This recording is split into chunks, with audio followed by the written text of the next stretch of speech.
Here is the latest Higher Summits forecast brought to you by our friends at the Mount Washington Observatory. Weather above treeline in the White Mountains is often wildly different than at our trailheads. Before you hike, check the Higher Summits forecast at mountwashington.org. Weather observers working at the nonprofit Mount Washington Observatory write this elevation-based forecast every morning and afternoon. Search and rescue teams, avalanche experts, and backcountry guides all rely on the Higher Summits forecast to anticipate weather conditions above treeline. You should too. Go to mountwashington.org or text FORECAST to 603-356-2137. And here is your forecast for Friday, May 3rd and Saturday, May 4th. Friday, in the clouds, trending towards clearing under partly sunny skies. Slight chance of morning drizzle. High in the upper 30s with winds east, shifting northwest at 10 to 25 miles per hour, decreasing to 5 to 20 miles per hour, becoming light and variable at times, with the wind chill rising to 20 to 30 above. Friday night, in the clear, trending towards in and out of the clouds under increasingly cloudy skies with a lower 30 temp. Winds will be northwest, shifting north at 5 to 20 miles per hour, becoming light and variable at times, then increasing to 10 to 25 miles per hour, with the wind chill falling to 15 to 25 above. And Saturday will be in and out of the clouds, trending towards in the clouds, under mostly cloudy skies with a chance of rain showers. Highs will be upper 30s with winds north, shifting clockwise to the southeast at 5 to 20 miles per hour, possibly becoming light and variable at times. And the wind chill will be rising to 25 to 35 above.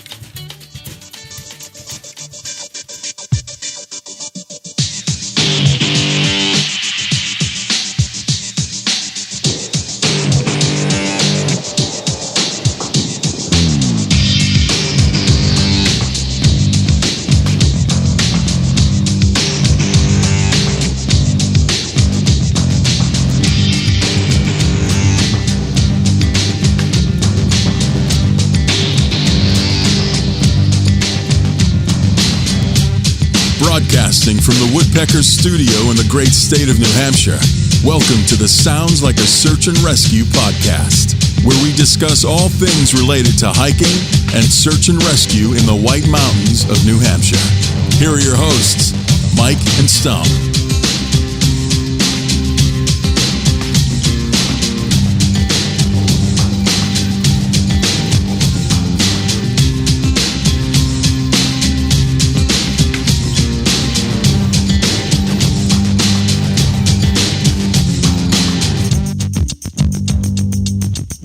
All right, Stomp, we're at episode 150. I feel like this is a milestone. Can you believe it? I know. Yeah, it is. Yeah. And we have Eric 150 here. episodes, that's a lot. Yeah, Eric, you can talk for a minute. Hello. You have like a voice Thanks, for folks. radio, I feel like. Really? Yeah. Wow. 150 episodes is amazing. Times how many hours to I know. record and produce this stuff? It's a lot. Yeah. Yeah. Yeah, you're talking probably at least 4 to 5 hours per episode. Yes, total recording, editing, Yep. show notes, the whole thing. Yes. Times 150. It's a lot of work. Yeah. Yep. Sure is. Well, speaking of work, I almost got I got almost mauled. Can you get mauled by a deer? Can Bambi maul you?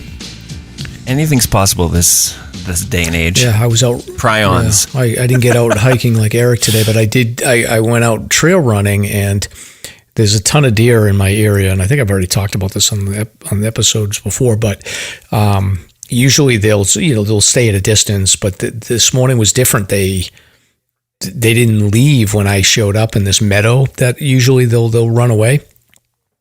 And it's that time of the year where I think fawns are being born. So the buck that was standing there walked me down which was crazy. You saw the video I sent you, right, Stomp? I did. Yeah, they were just steering. They were definitely like looking for a fight. Yeah, he was like walking me down. So anyway, I survived. Yeah, well, we're glad. Yeah. Eric, have you ever had any animal encounters in your travels? You mean in the whites specifically? Mm-hmm. Well, I see deer around trails where I live, which is in the city or close to the city in Boston. But yeah, no, around the whites, I've seen moose, I've seen bear, I've seen pine martens. Those are cool. So yeah. You're like, oh, they're so cute. And then someone will say, they eat chipmunks for breakfast, right? Yeah. They'll rip your face off, right? Yeah. But it's like a part of the weasel family. Yes. But yeah, definitely. Wow. That's always a highlight if you see some critters. Yeah. So anyway, I survived. I'm here. It was an interesting, I'll put the video up on the Instagram Stomp at some point so people can judge for themselves. Yeah. What else do you see out there? Wolves? Any coyotes? Or coyotes? I see fox. This is Amesbury. Yeah. I don't know about wolves. Yeah, there's no wolves. Any coyotes for sure. There's grizzly, coyotes, fox. I see owls. Yeah. I see the barred owls. I see the big, whatever the large woodpeckers are. I don't know what those are called. Pileated or something. With the P. The downy woodpecker. That's the one that I heard today. That's the one you heard today. According to the app. Yeah. That's a long, complicated word, Mike. Palpitated Is it or some weird. I feel like it's a pileated woodpecker, but right. Things are massive. I'm sure some listener will correct us at some point. That's a guarantee. Yes. Yeah. Ornithologists. Yeah, but there's all kinds of wildlife out there, and the crazy thing is pileated. Yeah, that's pileated. Yeah. Pileated. Yeah, it's like what happens to your sweaters, like when they get pileated. Isn't that it? No. I'm not sure. I'm gonna go with it. Not much of a sweater guy. Sorry.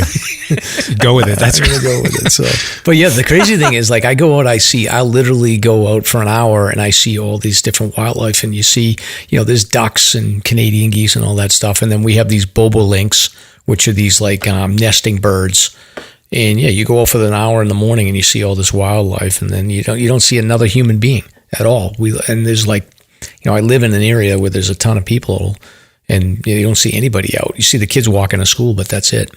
Back in my day, all the kids used to be wandering in the woods. You must be going out early. I am going out early, so in their defense. So yeah. But anyway, so welcome to episode 150 of the Sounds Like a Search and Rescue podcast. So this week we've got a listener spotlight with Eric Hansen. So Eric is a longtime hiker in the area, having completed the New Hampshire 4,000 footer grid and various single season lists and all kinds of other pursuits, trail maintenance, all kinds of fun stuff. So Eric's going to share some of his hiking experience and tips and tricks for getting out on the trail. Plus, we've got a missing hiker in the White Mountains. Stupid tourist tricks. We've got a review of Alex Honnold's new TV project. We've got a rundown of some of the world's unclimbed summits. There's trouble at Hawaii's Stairway to Heaven. We've got updates on forest road statuses. A shout out to some recent grid finishers, and then we've got some recent hikes. I was out on the Belknaps, and Stomp was out somewhere. I can't remember where, but we'll find out. And then we've got some search and rescue news, and then Eric's been hiking and doing stuff today too, so we'll find out what he's been up to. So I'm Mike. And I'm Stomp. Let's get started.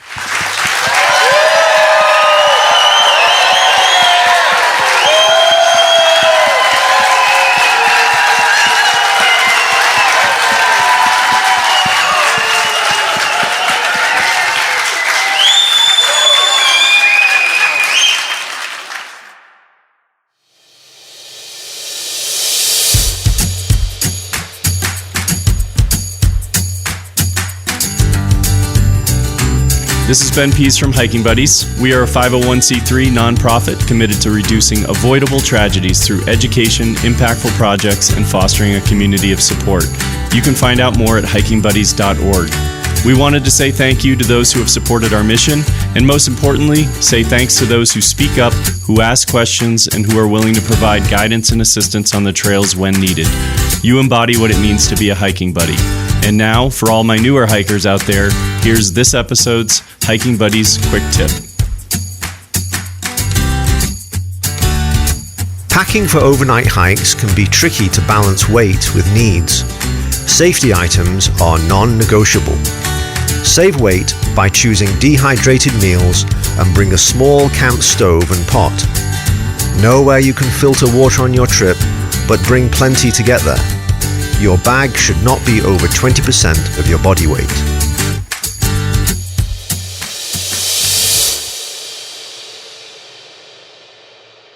Very good. Very good. So let's start with this missing person stop. So what's the rundown on this story? I'm not really sure. He's been gone for what, a couple weeks now? Like 2 weeks, I think. Yeah. There's it's interesting. fishing. Go ahead.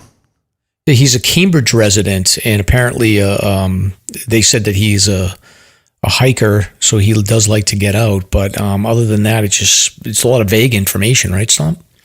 Yeah, apparently the vehicle was located at the Crawford Path parking lot in Carroll, and U.S. Forest Service started an investigation, and Fish and Game got involved. And apparently he's been unaccounted for the last 2 weeks. Apparently he does appear to be an avid hiker, and some gear was found in his car as though he were planning a hike or had finished a hike, but there has not been sight of him since. Upper Valley? No, I'm sorry. UAV. What is that? Members of a volunteer drone team. That's right. Okay, so they searched it in and around the trailhead, including some drainages along Crawford Path, Edmonds Path, Mount Eisenhower, Mount Pierce, but nothing has been found to date. Yeah, I don't know what to make of this. Several pieces of hiking gear that would have been beneficial. I mean, to me, that could be just somebody making the call that they're going to leave their snowshoes and biker spikes, because down low right now, there's not a lot of snow coverage. So you could definitely, although 2 weeks ago, maybe that's different. I don't know, but I don't know. Yeah, strange. I mean, the weather has not been great either for, say, Army National Guard or anything like that. The article does not mention any use of dogs, canines for searching. So we shall see. It's a story in development. Yeah, I also find it interesting that I feel like if a car was parked at Crawford Path, like that's a pretty busy parking lot. I don't know how the Forest Service manages it, but I would assume somebody would swing by and see that car sitting there for an extended amount of time and get nervous. But maybe that's what triggered the search in the first place, is that a week went by and somebody was like, what's this car doing here? Yeah, possible. We shall see. So I guess if you're on Crawford Path, or you're going over to Jackson, or you're going over to Eisenhower, any of those areas by Mount Pierce, be on the lookout. Or Eisenhower, right? Yeah. Yeah. Just the whole area. Did they move the car? Did they tow the car away, or is it still there? The report doesn't really say much. I would assume they probably towed it. You'd think. Otherwise, the guy's going to come back after 3 weeks. Where's my car? That would be kind of a bummer. I was backpacking. Yeah, I mean, I don't know. I guess that would be a positive outcome if that's what happens. But yeah.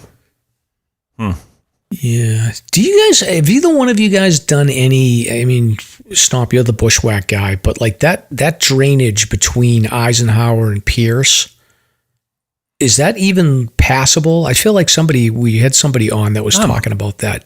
I'm sure it is, but that's gnarly for sure. Very steep and thick. Super thick too.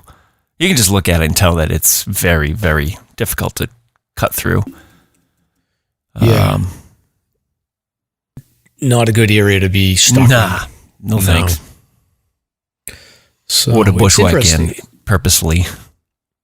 Yeah, so that's called the Gibbs Brooks Scenic Area, and there's a couple of drainages, the Abenaki Brook, and then there's the Assaguam Brook. So that's the other problem is there's actually 2 drainages there, and it's incredibly steep. It's basically a head wall all the way from Eisenhower to Pierce. So it's not even really realistic that you'd be able to get a trail up there. Nah. So anyway, hopefully this will have a good ending, and maybe he went off on a vision quest somewhere, got a ride from a friend, but we'll see. Yep.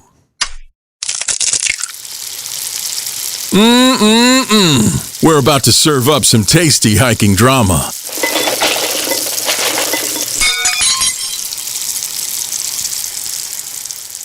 All right.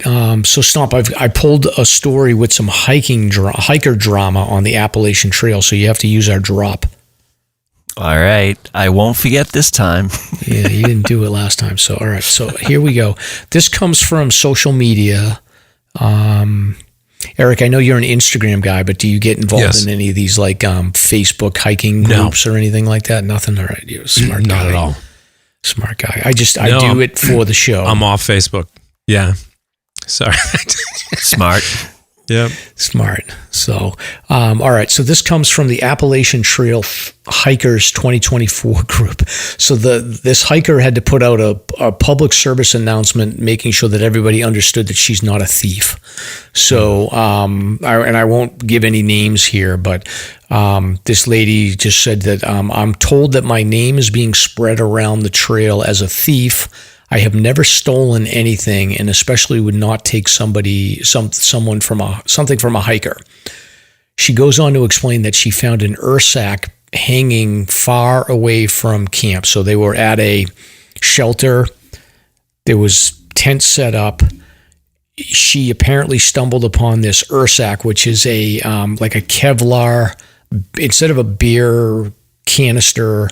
It's like a bag that's a Kevlar bag that I've seen these a few times, and it seems like people put everything in them, and there's a rope that ties around the top, and then you just wrap it around the bottom of a tree, so you don't hang it.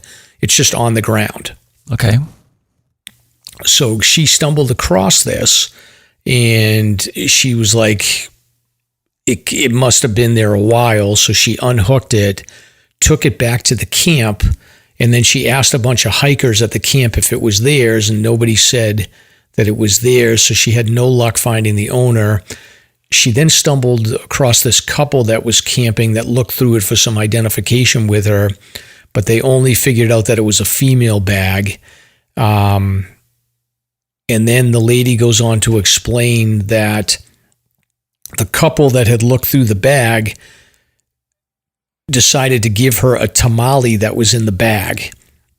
And the lady was like, the only reason I took it was because I don't have a stove and you don't need to heat it up.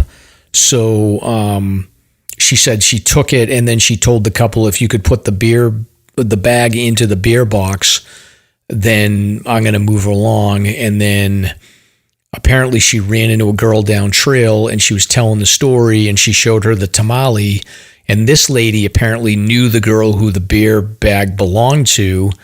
And the lady went on to tell her, like, oh, yeah, it's in the beer box. And she goes on to explain, like, I would never steal something. I didn't do it. The couple that I gave the bag to gave me the tamale, so it was okay for me to take it. So then... how does that work? So essentially, like, what would happen is, like, we'll pretend. So if Eric had a bag in the woods... Right. And then I took the bag and I said that it's some bag. And then I went to you, Stomp, and I said, like, do you know whose bag this is? And you said, no. And then you looked through it, and then you gave me a Snickers bar that was in the bag. And you said, here, you can have this. Yeah. And then if Eric got mad and said, you stole my Snickers bar, I would say, no, because I got permission from somebody who doesn't own your bag to take the Snickers. It's so messed up. Okay. So anyway, aren't you glad you're not on Facebook, Eric? Does she have like an AT trail name, like the Tamale Thief now? No, well, she hasn't. How'd you get that trail name? Well, it's a long story, but like, yeah, or Hot Tamale. Hot Tamale. Yeah. That'd be a trail name. So anyway, so people are going back and forth, and like everyone's like, really well, tamale. Yeah. So, but everyone's commenting, and they're sort of like, okay, well, good for you for admitting it, and we know that you wouldn't be a thief. But then the owner of the bag gets on, And she's not having it. She's like, you took my bag and you took my food. The bag was properly tied to the tree, the proper distance from my tent. I was in the tent. So apparently she's trying to figure out who this belongs to. The lady's in her tent sleeping. Wow. And she's like, you ate some of my food. That's how the other hiker spotted you. I gave a description of the bag and the content to other hikers and campers. All my stuff was in there. And it was clear that the bag was like recently packed and organized, and you shouldn't have touched it. So anyway, there's a lot of drama. There's people taking sides. I think what really came out of this is that we just came up with a really cool trail name for this lady. We're going to call her Hot Tamale. Hot Tamale. Yeah, that's perfect. What a crazy story. Wow. Yeah. High drama. So a lot of drama. Yeah. Well, I'm glad we got to use the drop for this one, and that's good.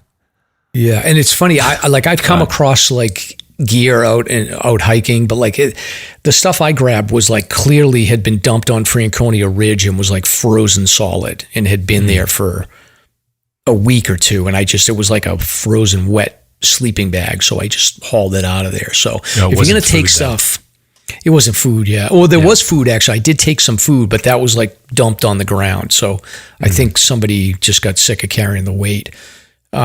But that's the thing is, if you're going to take something, like if you get a bag like that or somebody's hanging a bag, like just leave it be. But so can we go back to this pack? Is it supposed to be an alternative to a bear bag, or?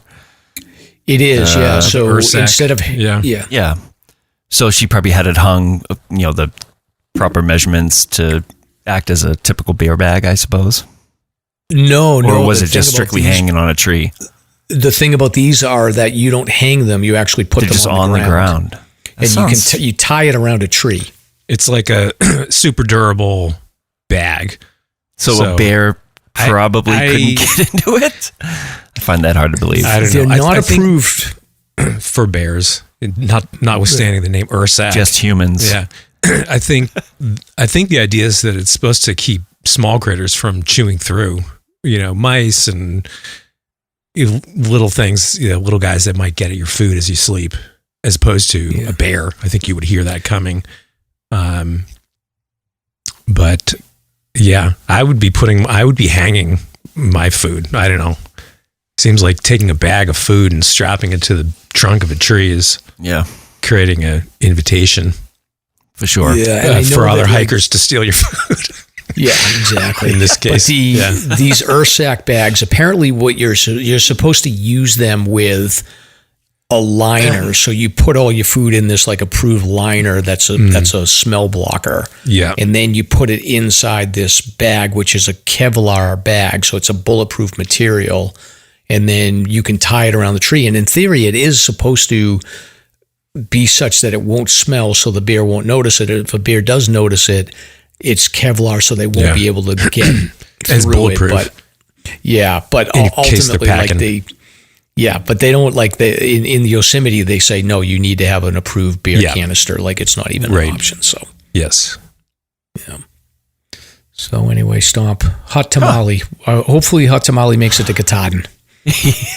Yeah, we'll be looking out as they traverse through the whites. Yes, yeah.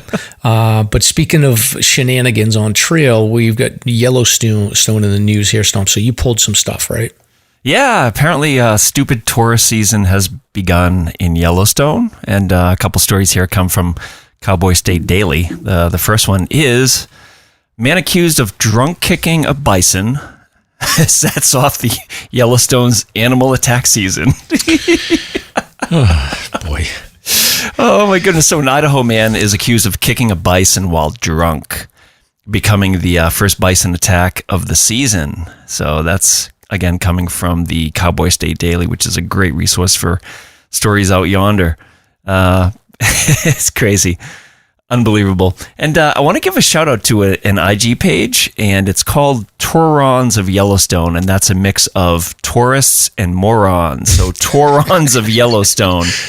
And they keep you up to date on all the shenanigans going on out there. It's Taurons. Yeah, Taurons. Yeah. We've highlighted this page before, but yeah, it's amazing the volume of content that he has. But it's almost all. Oh, it's great. Yeah, it's almost all people just going way too close to these giant bison, which is not good. Right. Yeah, so ridiculous. Matter of fact, Stomp, I was thinking about that exact situation when I encountered this deer this morning, because I was like, I'm staying at least 20 feet away. And you saw in the video, like I kept backing up and the thing kept walking towards me. And I was like, I'm like 20 feet away from this thing. Yeah, yeah. Oh, that was a close one, Mike. I'm not going to be on Torons, no way. Torons of Amesbury. Don't go kicking any deer. Yes. In Amesbury. I definitely wouldn't have been able to take this deer in a fight. I was sizing him up, and I was thinking if I had to go down with him, it wouldn't end well for me. Do you run with a deer bell? No. It's probably not a bad idea. I see them where I run, and you don't really even notice them until they start bounding off into the woods, and you hear that. Yeah. So the first point of awareness you have is they're just like running away. And I've seen them multiple times already this spring. Yeah. There's a lot in my town right now. I do notice them ahead of time a lot, because I run the same route over and over again, and I sort of know where they will be in the morning. It's pretty consistent, and a lot of times like they will take off when they see me, but I think that it's baby season, so they're probably just giving birth and they're a little bit skittish. Or they know you, maybe. It's maybe.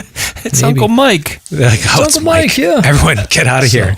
Mike's coming. Yeah, there's no hunting where I am either, so they're smart. Stick around. Yeah, they are for sure. Yep.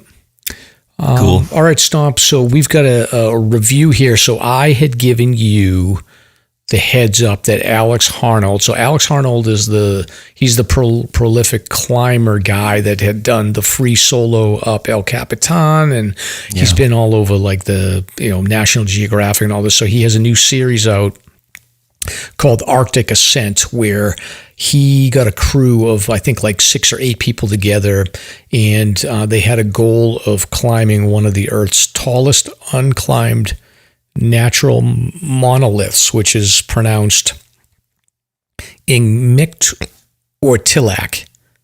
Inuktitut or Tilak is what it's called, and it's in Greenland. So it's a 4,000 foot monolith that just rises out of the ocean in eastern Greenland.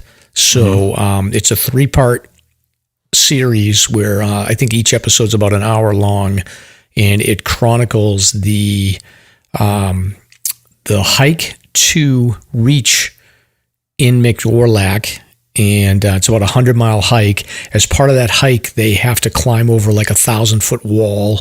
So they've got to do rock climbing up this straight 1,000-foot face with like, I think half the crew is not experienced climbers, so they had to set ropes for them and have them get up there. And then they ascended the rest of the way towards this monolith.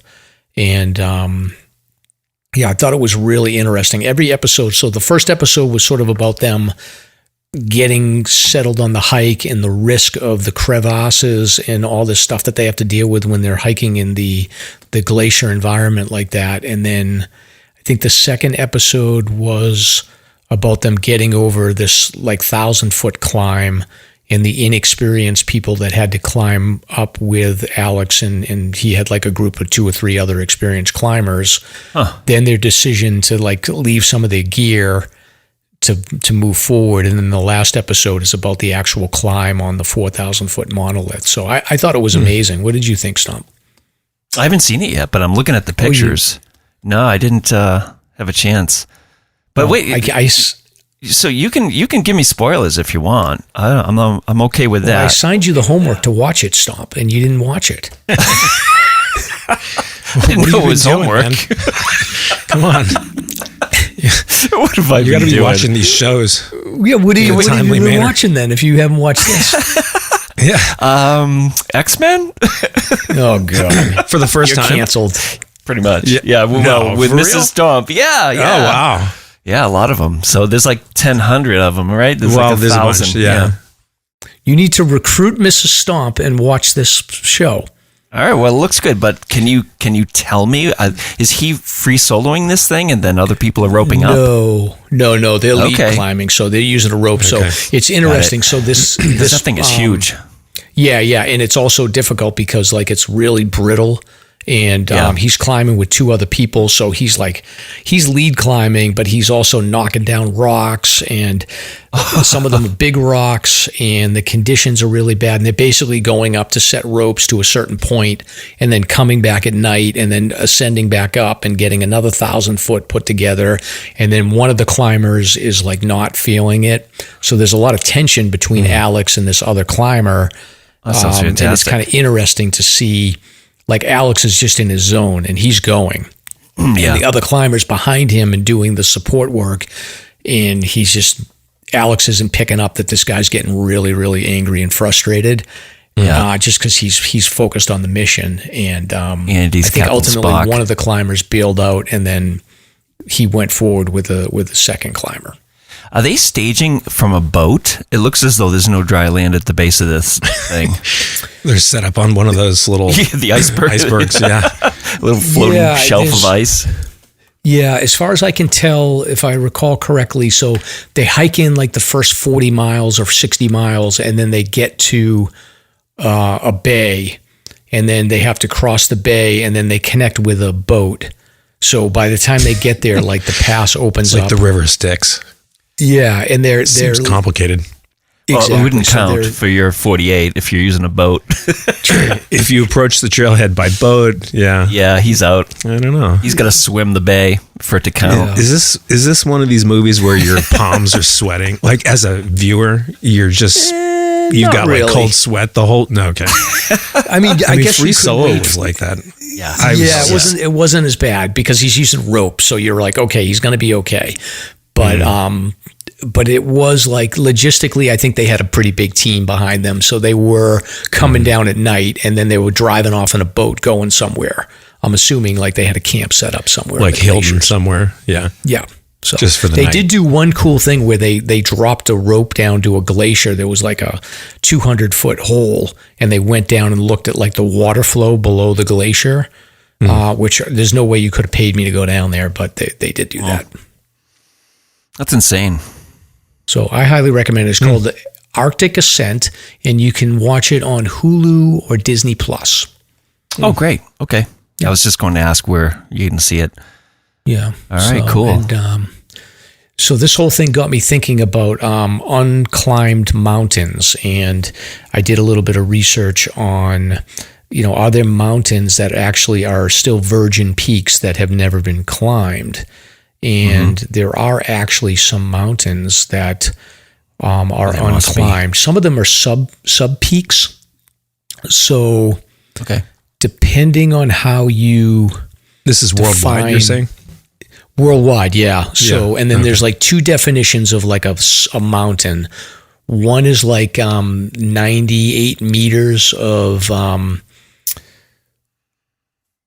prominence. So, and then another one is, I think, like 250 feet of prominence. So depending on which authority you use, like there's a number of unclimbed summits that are sub-peaks of larger ones, but the one that is the highest unclimbed peak is, I think, Gangkar Punasam, which is in the Bhutan-China border, and it has not been fully summited, and it's actually off limits to climbers since 1994 because Bhutan prohibited all mountaineering above 20,000 feet due to spiritual religious beliefs. So you can't actually climb there, and actually since 2003, they prohibited any mountaineering of any kind within the area of Gangkar Punasam. So it's not likely that this one will ever be climbed unless somebody is really crazy and tries to like break the law to do it. So if you want to go to Bhutan Stomp, we can try. Interesting. Any others? Because this connects really nicely to the next story. Yeah, so there's based on the International Climbing and Mountaineering Federation, there's a summit in Pakistan called Muchu Chish, which is I love when Mike has to pronounce things. Yeah. You're just making me Muchu Chish. I got something to say about that. We'll have to talk about it later. It's pronunciation related though. Okay. And it's mic related, but we can wait on it. Okay. Now my palms are sweating. I'm like watching an Alex Honnold. But anyway, Muchu Chish in Pakistan is currently the world's tallest that has not been climbed. And this one's 25,000 feet. And there's another unclimbed summit that's on a massive known as Kabru.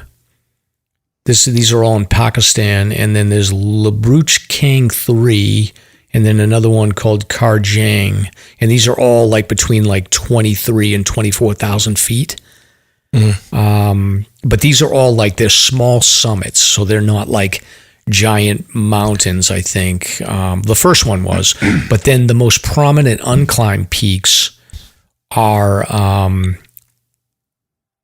Saurzatsi, which is a high point in the Saur range between Kazakhstan and China.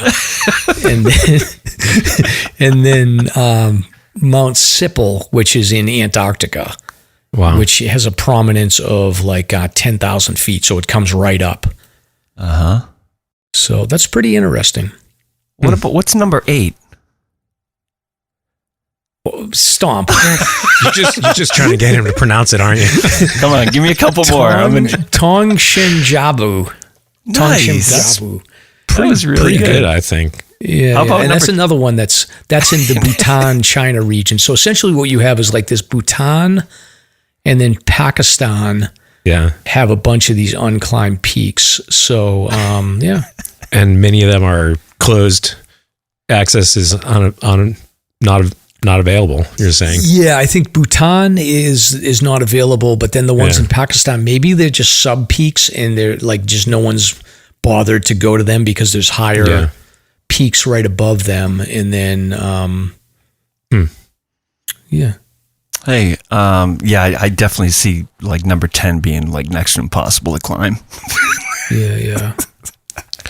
What is number 10? This is brutal.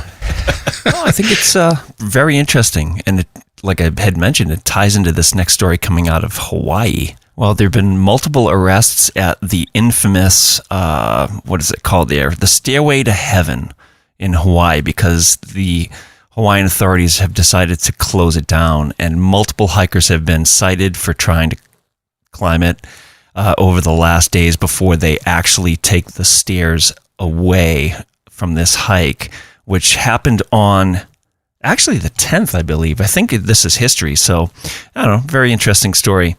This dates back to World War II, this hike, and there were stairs that were put in for people to access the area, and every single year, many people would get cited for trying to climb this thing illegally. It's been illegal since 1987.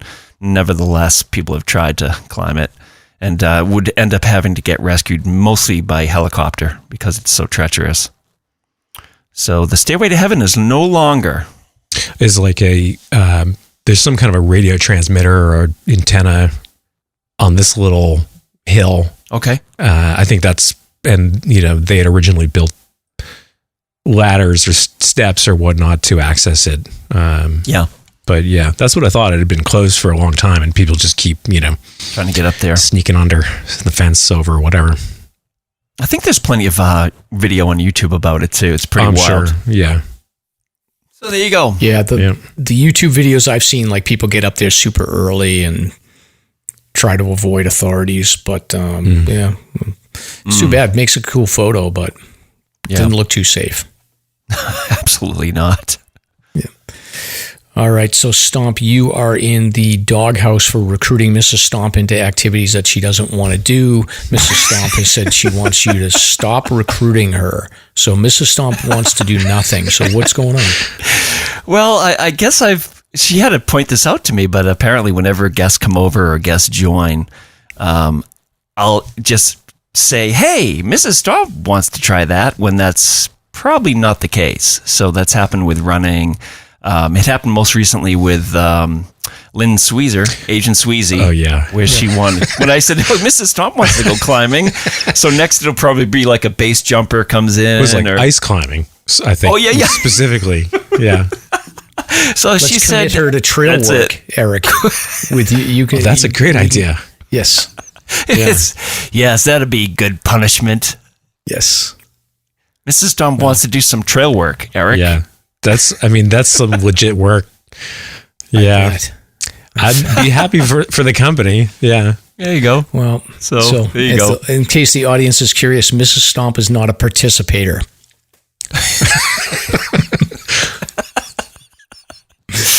Unless it's on her own terms. Suffering the woodpecker studio in her home. Yes. That's a pretty big participation point right there. Don't you think? That is true. Yeah. For sure. Oh, goodness. Tolerance. All right. And then Stomp has been busy on the Instagram. He has been putting up polls, and he got the listeners to give him, is this an Instagram poll, or is this just you making it up and saying it's a poll? Yeah, no, it was an Instagram poll.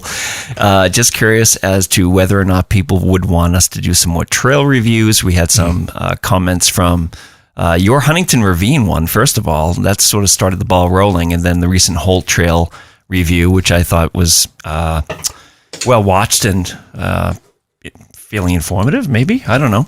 So people chimed in and said, how about Hancock Notch, Huntington, and Huntington Ravine. I guess that's a double. Webster Cliff. Sounds pretty cool. And then Madison Gulf. Madison Gulf is pretty gnarly.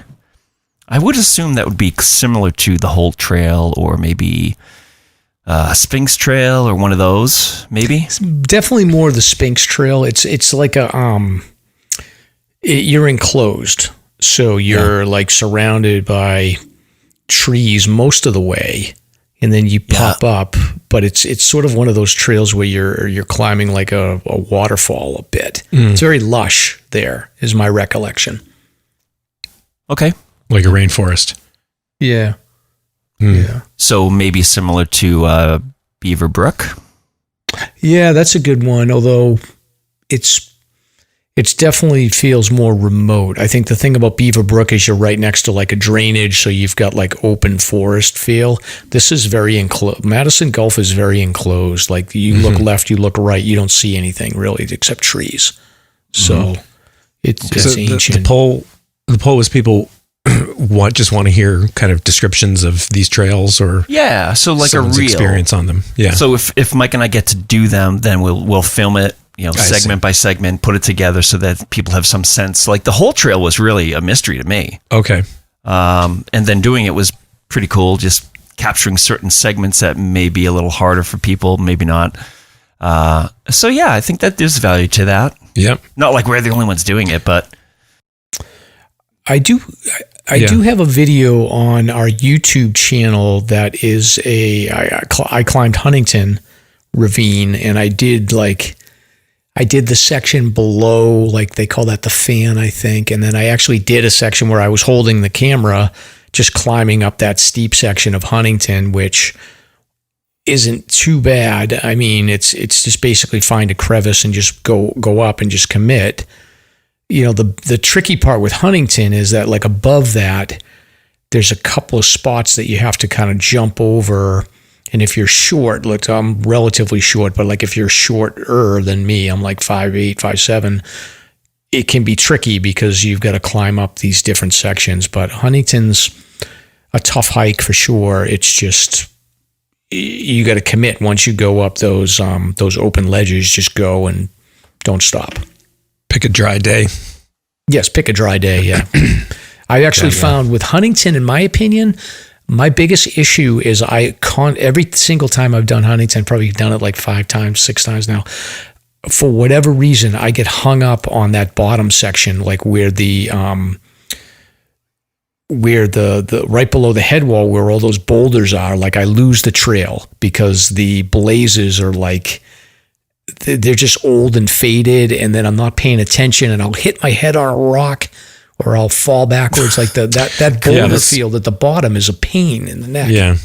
It's a bad start when you hit your head on a rock, like right out of the gate. It's not a good day. It's not a good day. One time I fell backwards. I don't know if this has ever happened to you guys, but like I remember this in Huntington vividly. I fell backwards in this boulder field, and I was like, I kind of went backwards, and I held myself up with my hands behind my back, but I felt like I tore my tricep, and like the whole day my tricep was killing me, and I was nervous that I tore it. That's happened to me. Yeah, I've had stuff like that happen where you something sort of acute happens and you just end up putting all your body weight like on, supporting yourself with an arm or both arms. And it's almost like a spasm, muscle spasm. Your tris are just jacked, and then finally they settle down. Yeah, exactly. That's like what's your happening. triceps are like, excuse me, you haven't used these since 1996, or what are you doing? Yeah, it's like an emergency move, and your body's like, okay, here, you're upright, but now it's just going to hurt for the next day. Yeah. So I don't know, Huntington, something about it, like that boulder field below it is just, it's tricky. All right. Well, thank you, listeners. We'll see if we can get some of these rolling. Very good. And then moving on to people getting in trouble here, we've got a death in the hot spring. So I'm assuming this is one of these places where there's like acidic water and people fall in and dissolve. So this is the Miracle Hot Spring. So Stomp pulled this story. So the Miracle Hot Springs. I love these stories. Falling into natural acid baths. Yeah. Yes. Just exfoliating. Yeah. Sequoia National. Quickly. Yeah, Sequoia National. So this is interesting. So this is the second death in like 2 years. So there was somebody discovered on February 17th, and then there was another person in October 17th of 2022. The cause of each death was unclear. I'm going to go out on a limb and say they fell in an acidic hot tub, but that's just me. Yeah, right. But the incidents have alarmed the Forest Service officials enough that they're taking urgent action. Yeah. Don't you think this is an overreaction? Yeah, I'm thinking like, let 10 people die before you shut What do you mean? down. Just like How many? Things take care of nature, take care of itself. Yeah. Right. I mean, put a rope up or something. 2 people in 2 years? Big deal. Yeah. Public safety is of utmost importance to Forest Service officials. It is a low number. I mean, Yeah, Yeah, relatively it's not that speaking. arguably, if that wasn't the dangerous thing, there's something else that would become the dangerous thing, and more people would die. So maybe just keep them. I don't know. Kicking bison. Are they going to shut down Yellowstone? That's I mean, That Yellowstone seems like a has bigger those. problem. Yeah, they serious. have way more deaths for people melting in those acid pools. So anyway, That's all I guess- relative. You have to draw the line somewhere. Yeah. Yeah, so I guess if you were going to go to the Miracle Hot Springs in Sequoia National Forest, that just be aware that they're shut down now. Yeah, forget about it. Indefinitely. They shouldn't call them tubs. That's the issue. Is they're calling them It's too inviting. Yeah. they're calling them tubs, and you shouldn't call them that. Like the people are going to get in there. That's true. So, Yeah, it sounds like a lawsuit waiting to happen. I don't know. I'll link this in the show notes so estate. people can check it out. And if anybody's out there and they want to report back, let us know. But no Interesting. more fun in the tubs. Stay away from the edge. Yes. Yeah. All right, and then next up, we've got a forest road update. So the update that I have is I did some digging to see if any roads were open. I didn't see any roads being open. Really? Nothing. Sandwich Notch? Maybe? I didn't see anything. Maybe Bear Notch Okay. Road. Oh, yeah, I bet. Yeah, it's probably still in the maintenance zone before the roads Still can open in. Tiny bit early, maybe. Yeah. Yeah. Yeah. Tripoli? Let me just look. That one one's still more time. closed, I think. Yeah. Yeah. Long Pond Road is closed. That's the one that goes up to where I did my trail work today, and Tunnel. This is over by Moosalok. Yeah, Benton. Yeah, exactly. Right. So hopefully that'll open at some point. Another week or two. Yep. Warm weather. Mm-hmm. Yeah, I pulled up the file and it hasn't been updated. So there's nothing yet. But I did pull, when I was looking at this, I did look and saw that the Mount Washington Auto Road they're going to be clearing the road, and it will be open to cars, I think, starting next weekend on the weekends up to the summit, but they also have guided drivers to the summit on the weekend. So you can get a guided drive up there, or you can drive yourself up. And then they're talking mid-May for opening, which that's pretty good because a lot of times they don't open until like Memorial Day weekend. So it's good. Okay. Yeah. Yeah. The road race is coming up soon. Oh, the observatory opens Memorial Day weekend. So. Right. They've got a lot to do over the next few weeks to get ready for all the events. I mean, Mount Washington Road Race is Father's Day weekend, I think. Is it June? Yeah. Oh, yeah. Yeah. Oh, that's good. So, but yeah, it'll be. I think it'll be an early-ish opening for them, which will be good. And then I'll link in the show notes if you want to get a guided drive up there to the summit, you can do that on the weekends. That'd be so much fun. All right, and then here's another thing you can volunteer, Mr. Stomp, for is borrow a dog for a hike. Isn't this the coolest thing? Borrow a dog. Yeah. So an Alaskan shelter lets hikers borrow a dog for day hikes. So it's called the Miles and Mutts program by Matsu Animal Shelter. It's their latest initiative to pair shelter dogs with people. You can take out a dog for a couple hours, and I guess they limit it to a certain number of trails. And again, this is in Alaska. And they orientate you to the dog and make sure the dogs are screened for behavioral issues, and you can take them out and just bring them back at a certain time. Can you adopt the dog? Like at the end, is that kind of part of the program? Well, it goes on to say, actually, while the initiative is great for promoting adoption, it's also, I don't know if it really gets into that. You can't adopt those dogs. I don't think so. It's like kind of sounds like a little bait and switch. I guess they're trying to socialize shelter dogs as well. See. Interesting.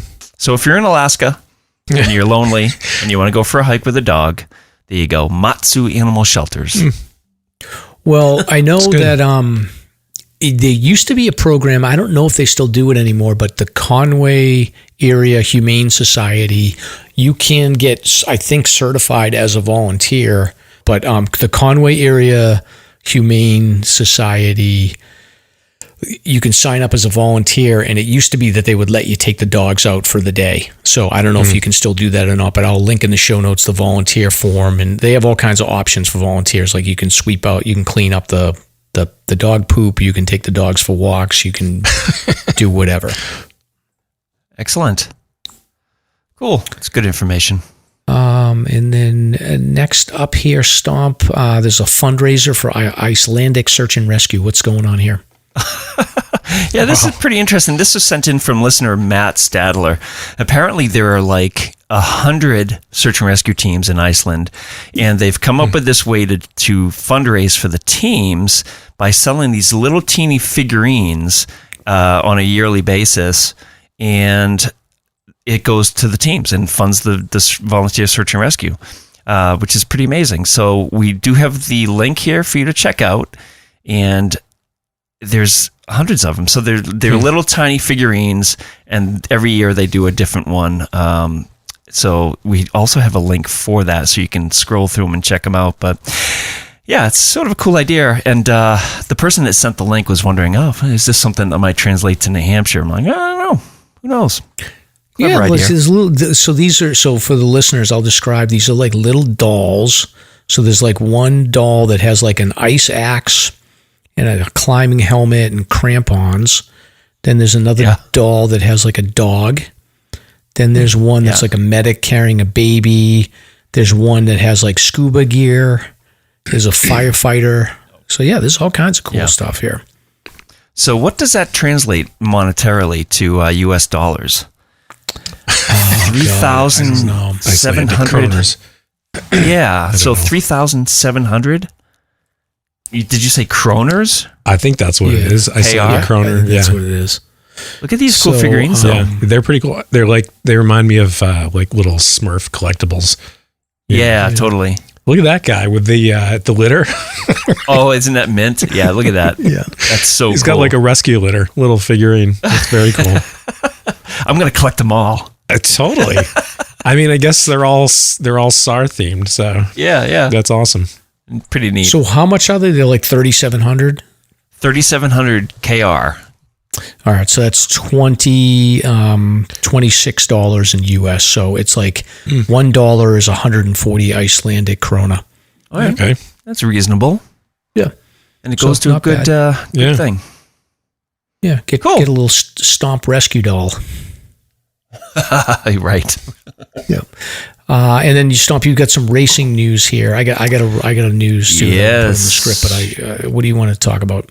Well, the White Mountain Endurance Aravaipa race series begins this weekend. It's the White Lake Ultra, and the whole series goes straight through the summer into the fall. And this is the first of the season, but unfortunately the last for Christina and Rem, the founders of the organization. They will be stepping aside pretty much 100% now. They have some adventures going on out west, and they just feel as though that they can't do the series the justice that it deserves with their split endeavors. So Christine and Rem, we love you guys, and thank you for creating such a great circuit, and we're sure that everything's going to be fine with Aravaipa. They seem competent and run a hell of a race.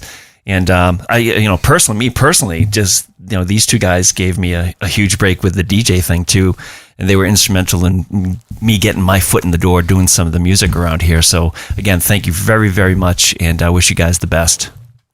And you've run a couple of those races, right, Eric? Yeah, so I've run their Kilkenny Ridge race. Yeah. Which I believe was the first race that they ever put on, however many years ago, when they were originally rock hopper races. Go big or go home. I guess so, but that's their last race of the year, schedule wise. So it's this year, I think it's sort of third week in September or something like that. Yeah. But yeah, great experience. That's the only one that I've done. I've done that twice. I'm going to do it again this year.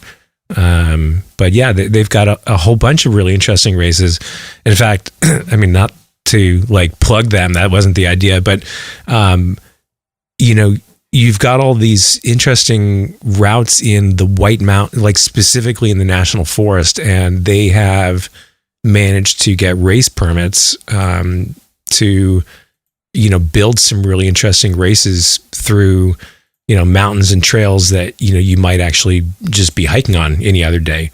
So I've found it to be really rewarding to be able to, run an event on some of these trails that I had been on, many times, just sort of doing a hiking thing. Yeah. So, yeah. That's cool. Yeah, they will be missed, but I'm sure that we'll stay in touch with Christina, and she'll hopefully come on and keep us updated on her adventures in New Hampshire and out west. Yeah, for sure. Yeah. And Stomp, I don't have this on the script, but just a heads up for anybody that's going to be traveling along the Kank or in North Conway area, there is a marathon and a half marathon that's going to be run on the Kank on Sunday. So North Conway will be busy because I think what they're doing is staging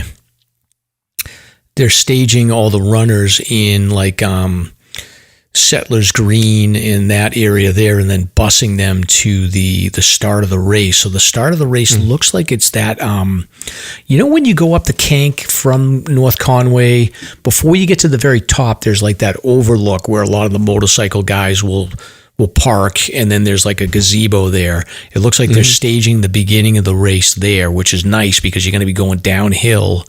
That's the high point of the Kank.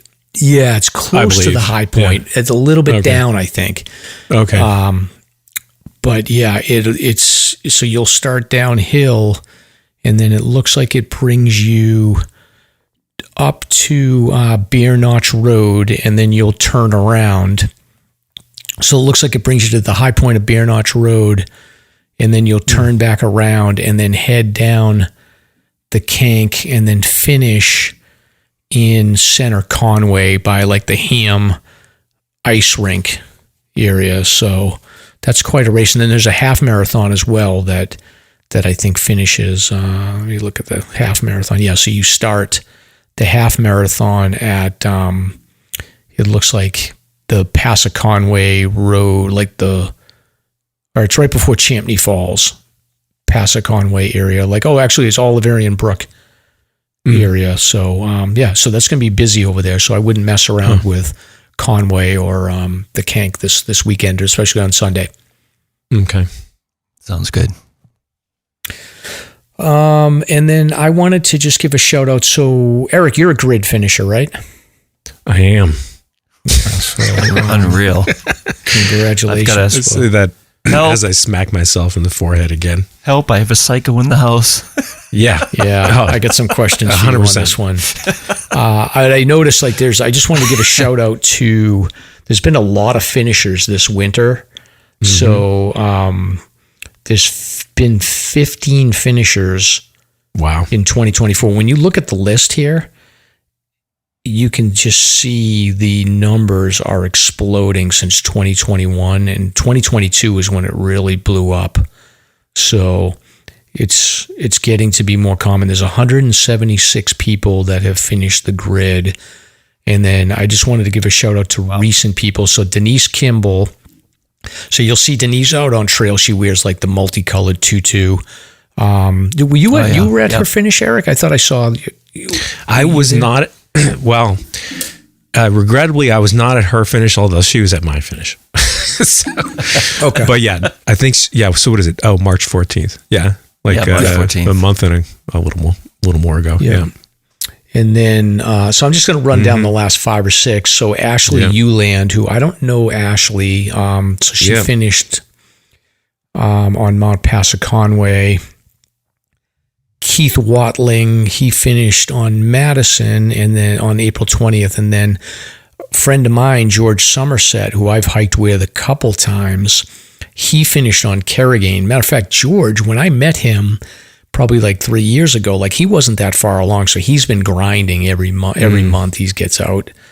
Yeah. And then Jonathan Sewell and Laura Sewell. So I'm assuming maybe a husband and wife or brother and sister combination.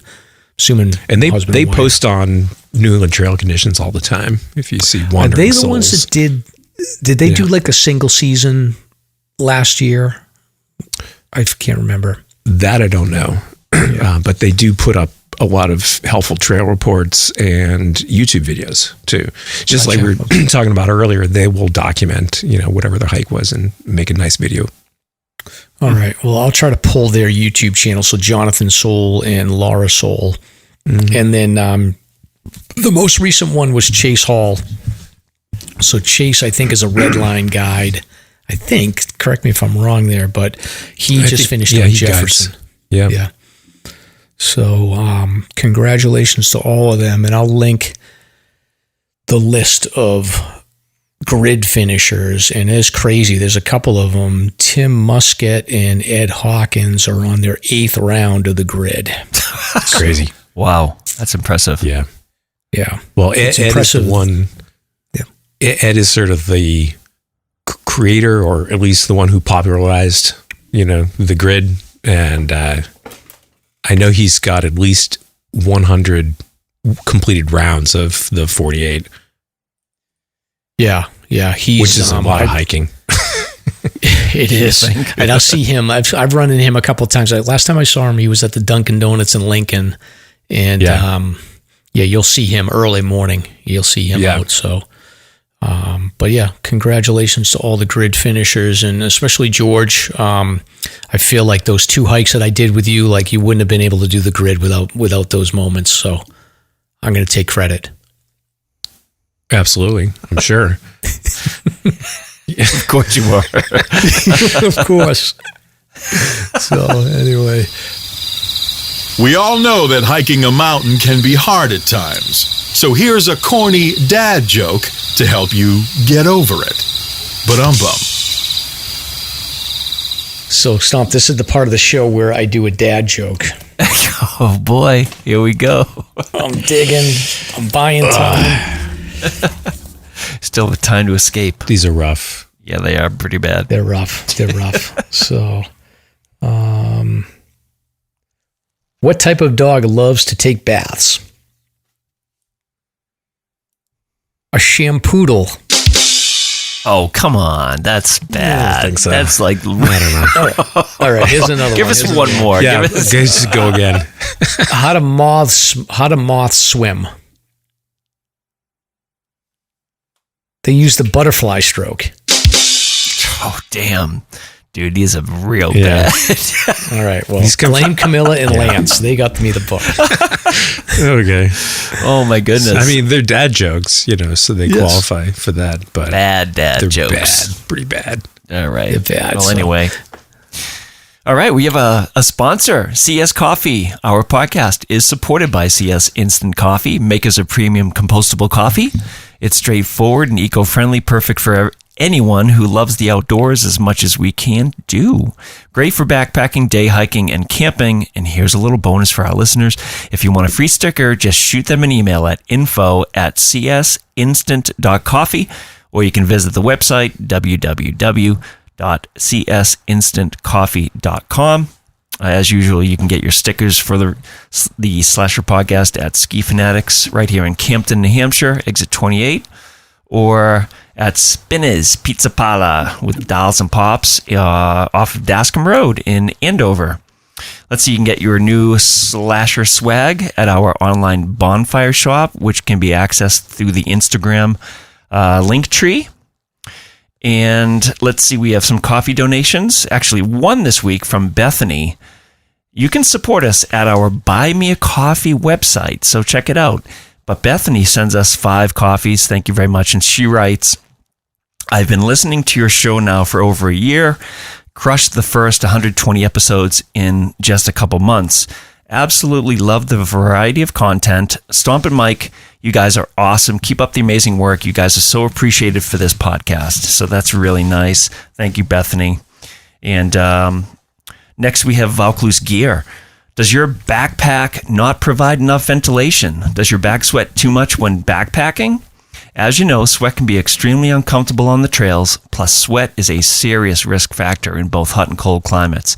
As your clothes get wet, your core temperature can dramatically fluctuate, and this can result in hypothermia, heat exhaustion, and dehydration. Let's not forget, just very uncomfortable. Today's your lucky day because we have good news for you. There's a piece of gear that solves the sweat and ventilation problem, making your backpack more comfortable. Vaucluse Gear's ultralight backpack ventilation frame. The ultralight frame is a backpack accessory that easily installs in your favorite pack, size 15 liters to 45 liters, and creates a ventilating airflow gap between you and your pack. It's also ultralight, weighing about 3 ounces, which is basically a pair of wool socks. Whether hiking in hot or cold temps, the ultralight backpack ventilation frame from Vaucluse Gear is a real game changer regarding airflow and ventilation. So visit vauclusegear.com to order an ultralight ventilation frame today and use promo code SLASHER to enjoy a $5 discount. And let them know that Mike and Stomp sent you. Dun-da-da.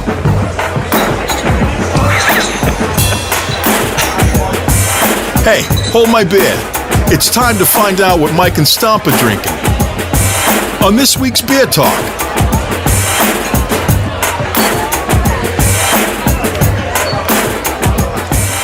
Very good, very good. So this is the part of the show where we talk about what beer we are drinking. Oh, we got water over here, and I'm sucking down a black coffee.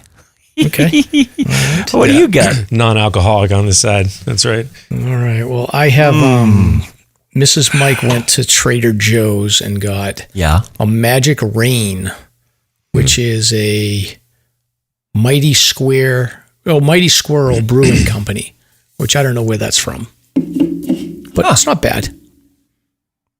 Nice. Yeah. How was your time out last week there, Mike? I know you were dry last week on the episodes, so you were heading out with your buddies, right? Oh, yeah. That's right. We How'd went that go? and I had man time. We went and watched the we had man time. We went and watched the NFL draft. And I was like, Okay. yeah, stop. You would have hated it. There was a lot of like, oh, this guy from Alabama, or I'm going to take this guy from LSU. That's like, honestly, even I was like, I don't even care about this. Like, this is That's funny. nothing. Yeah.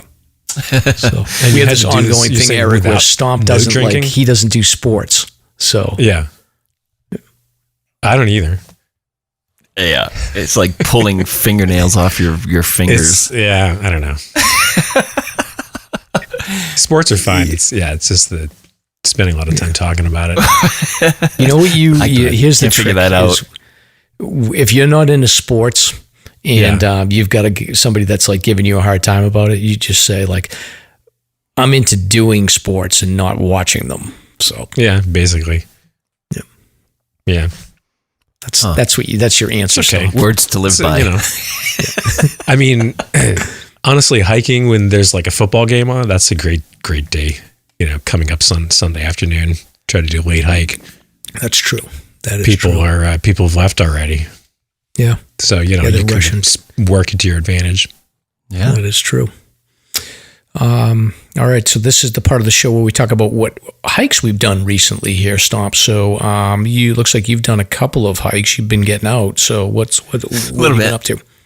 Yeah, Mrs. Stomp and I did the Webster Mountain on the southern end of the Squam Traverse, and it's accessed by Perch Pond Road here in Campton, or is that Holderness? I can't quite remember. It's the Brooks Fisher Trail. I've done this before. It's easy peasy. You get up to this beautiful overlook that looks over Rattlesnake Mountain and many of the lakes. It's just beautiful. And there's a bench that somebody built and put up there. And super cool time. It's easy peasy. One thing I will say about the trail is there's like 10,000 switchbacks for whatever reason. I have no idea. It's like you can literally just cut off a mile if you just bushwhack straight up to the high point.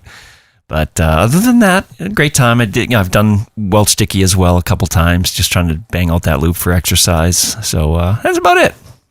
Yeah. Oh, so you're coming from like the backside of Crawford Ridgepole, correct? And then you're basically approaching the lakes from the backside, and then you get that view as you pop up on the ridge.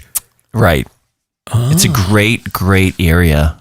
It gets you up to the ridge, and it's just open woods, and just beautiful. Love it up there. You never see another person on trail, that's for sure. Yeah, it's good stuff. Good for you. And then what else? That's it. Yeah, that's it. That's all I got. That's it. Well, I went on Sunday morning. I got up super early, and I had plans to finish up the Belknaps, but I unfortunately took the wrong vehicle, and my wife called me and explained to me that I took the wrong vehicle and that I'm a moron, and that kind of ruined the day for me. So I was on Mountain Row, and then I got the call, and I was like, oh, what? Yeah, like it's a whole thing. So we have a bunch of cars, but like we only have 2 cars right now, and there's 3 of us, and my daughter had to go to work, and apparently she's incapable of parking my wife's car. And I had taken my car, and she was like, and my wife's like, it's fine. I just want to let you know. And I was like, now everyone's going to be mad at me. So I just got to Gunstock, and I was like, forget it. I'm not going to do Piper and Belknap. I'll just turn around. So I just cut it short and came back. Good call. Yeah. I was like, okay. I got on trail at like, I don't know, 6:30, and then I was done by 8:30, and then back home by 9:30, 10 o'clock. So it was fine. Wow. It was it's only an hour drive from my house, so it's not bad, but it was nice. I actually liked Mount Row, and Gunstock was fun, and I hung out there for a little while, and it was good. So I'll finish up the Belknaps this weekend, maybe. Oh, cool. Yeah, it's a great area. I love it over there. Yeah. Super cool. Yeah, really nice. Yeah, it actually works out okay because I still have to do Whiteface as well. So now I'll just do an out and back where I'll do Whiteface, Piper, I think, and then Belknap, and then go back. Yeah. So I don't know what the parking situation is, but it looks like there's a parking lot at Whiteface in the backside. Right. I'll have to figure that out. But yeah, it's not bad. Cool. Yeah. So no snow. The Belknaps were like a little muddy, but overall, it was great. It was actually great to just be out in my trail runners and my light pack and not have to worry about spikes or snowshoes or any of that stuff. Oh, it's always great. Lucky you. Yeah. Right. I stay low this time of the year. So, well, that's actually what I want to get into that with you, is the whole like April strategy, but we'll talk about that in a minute. Mm-hmm. All right. And we'll save Eric for his segment. Yeah, sure. Yeah. Unless you want to skip notables and we can go right into it. Oh, we're so constipated on notables though. We should probably get through it quick. How about we just zip bang through it it out quick. All right, so if you want to tag Slasher on your adventure, do so, and we will consider you for the notable hike of the week. So we have Liz Fay coming up at Utah's Escalante, Upper Dry Fork to Dry Fork through Slot Canyons. Our good friend Xbox did Old Spec, the Eyebrow, Screw Auger Falls. Dr. Storm 217 is a new one. Thomas Cole Mountain, not familiar with that. Scarlet 1965. Hiked up to the Kearsarge North Fire Tower. Segur, TJ, I hope I say that right, did a Belknap Traverse. Gingerbeard Keen hiked up to Pack Monadnock. And Sipruk 81 redlined Monadnock. That's pretty cool. Finished all the trails available. They finished redlining Monadnock? They finished redlining. Yeah, I don't believe they did it all at once. Okay. All right. They're in the running. Okay. Now check out this. Carrie Burrell, she tagged us on a couple things. So she did a Belknap Traverse, 22 miles, 12 peaks, and then also tagged us for Mount Cannon via High Cannon, and that was number 7 for her son Owen, and number 11 for her second go-around of the 48. And then, of course, we have Littlefoot, Carlsbad Caverns, Cameron Casey 3, Welch Dickey Loop on a Bluebird day, and then also did Mount Pemi. You're gonna hear Pemi a lot here. So Nick Hikes did. He's been out in Joshua Tree National Park, which is just amazing. Yes. Great pictures, Nick. C. Gothberg did the Ossipee Loop over Big Ball, Black Snout, Shaw, Turtleback, and Bald Knob. Ooh, that's a good one. Pretty epic. Scarlet 1965, Mount Pemi. Marley Sue, Mount Pemi. Mount Pemi. Jennifer Collins, 567, did Old Spec, and that's 62 out of the 67 for New England. L.B. Boyd, Gunstock, Piper, and the Belknap Mountains. I hope I said that right. Yeah, that's right. And Belknap Mountain, excuse me. Molly Hikes in the Great Smoky Mountains, Mount Camera and Mount Sterling. And then finally we have Hiking Feeds My Soul and Miles the Dog, hiking Middle and North Sugarloaf. That's quite a list. I read that off with one breath. Can you believe that? A lot of hikes for April. That's impressive. People are being smart too. They're going to the Ossipee Range. They're going to Monadnock. They're doing the Belknaps. Like they're listening to us. They stay low. Low and local. Yeah. So Sipruk 81, Redline Monadnock, and then Carrie Burrell. She did the whole Belknap Traverse. That's impressive. Plus, I got invited to go on a hike with her. Oh yeah, yeah. She's doing some hike, and I got added to a list. So I don't know her, but I got invited. So I'll give it to the Redline Monadnock person. So Sipruk 81. Yeah, Sipruk 81. Congratulations, Sipruk. Very There's so many trails on Monadnock. Yeah, I think that's 50-ish miles, all of them total. put together. Yeah, something like that. Wow. Yeah, that's a lot. That's dedication. Yeah. That's good. Wow. All right. And then 48 Peaks Alzheimer's. Use your passion for hiking to help end Alzheimer's. In one collective effort, 400 plus hikers will climb New Hampshire's 4,000 footers or create their own challenge to support the mission of the Alzheimer's Association. The annual hiker celebration will take place Saturday, June 8th at Reckless Brewing Company with raffles, food, and an amazing community. Hike that weekend or any day you want. No fundraising minimums required, but those who raise $100 will receive this year's performance-grade purple t-shirt. Let's turn the White Mountains purple to end Alzheimer's. Visit alts.org/48peaks. alz.org/48peaks. I'm looking forward to that. We're getting close. Yeah, it's going to be fun. Are you DJing there? Yeah. You are, I am. Yeah. I just signed up for the hike, team. But cool. What you got cooking? I'm on Lynn Sweezy's team, so I'm trying to get Nobby Hikes to do it, and then I'm assuming we're going hiking that day and then going to Reckless, but I don't know. I got to find out. Yeah, sounds good. Yeah, I'm looking forward to it. It's always a good time. Hang out with all the good folks. Raising money and going on a hike. It'll be fun. And drinking beer. Drinking beer. If you make it. And listen to music. Yeah. Yes. At the end, anyway. Yeah.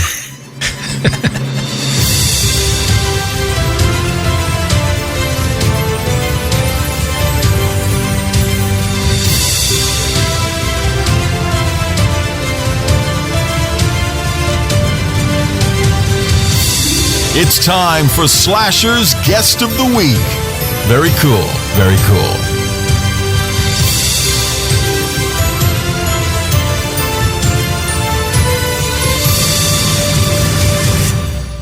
All right, Eric, are you ready for your big segment, your big moment?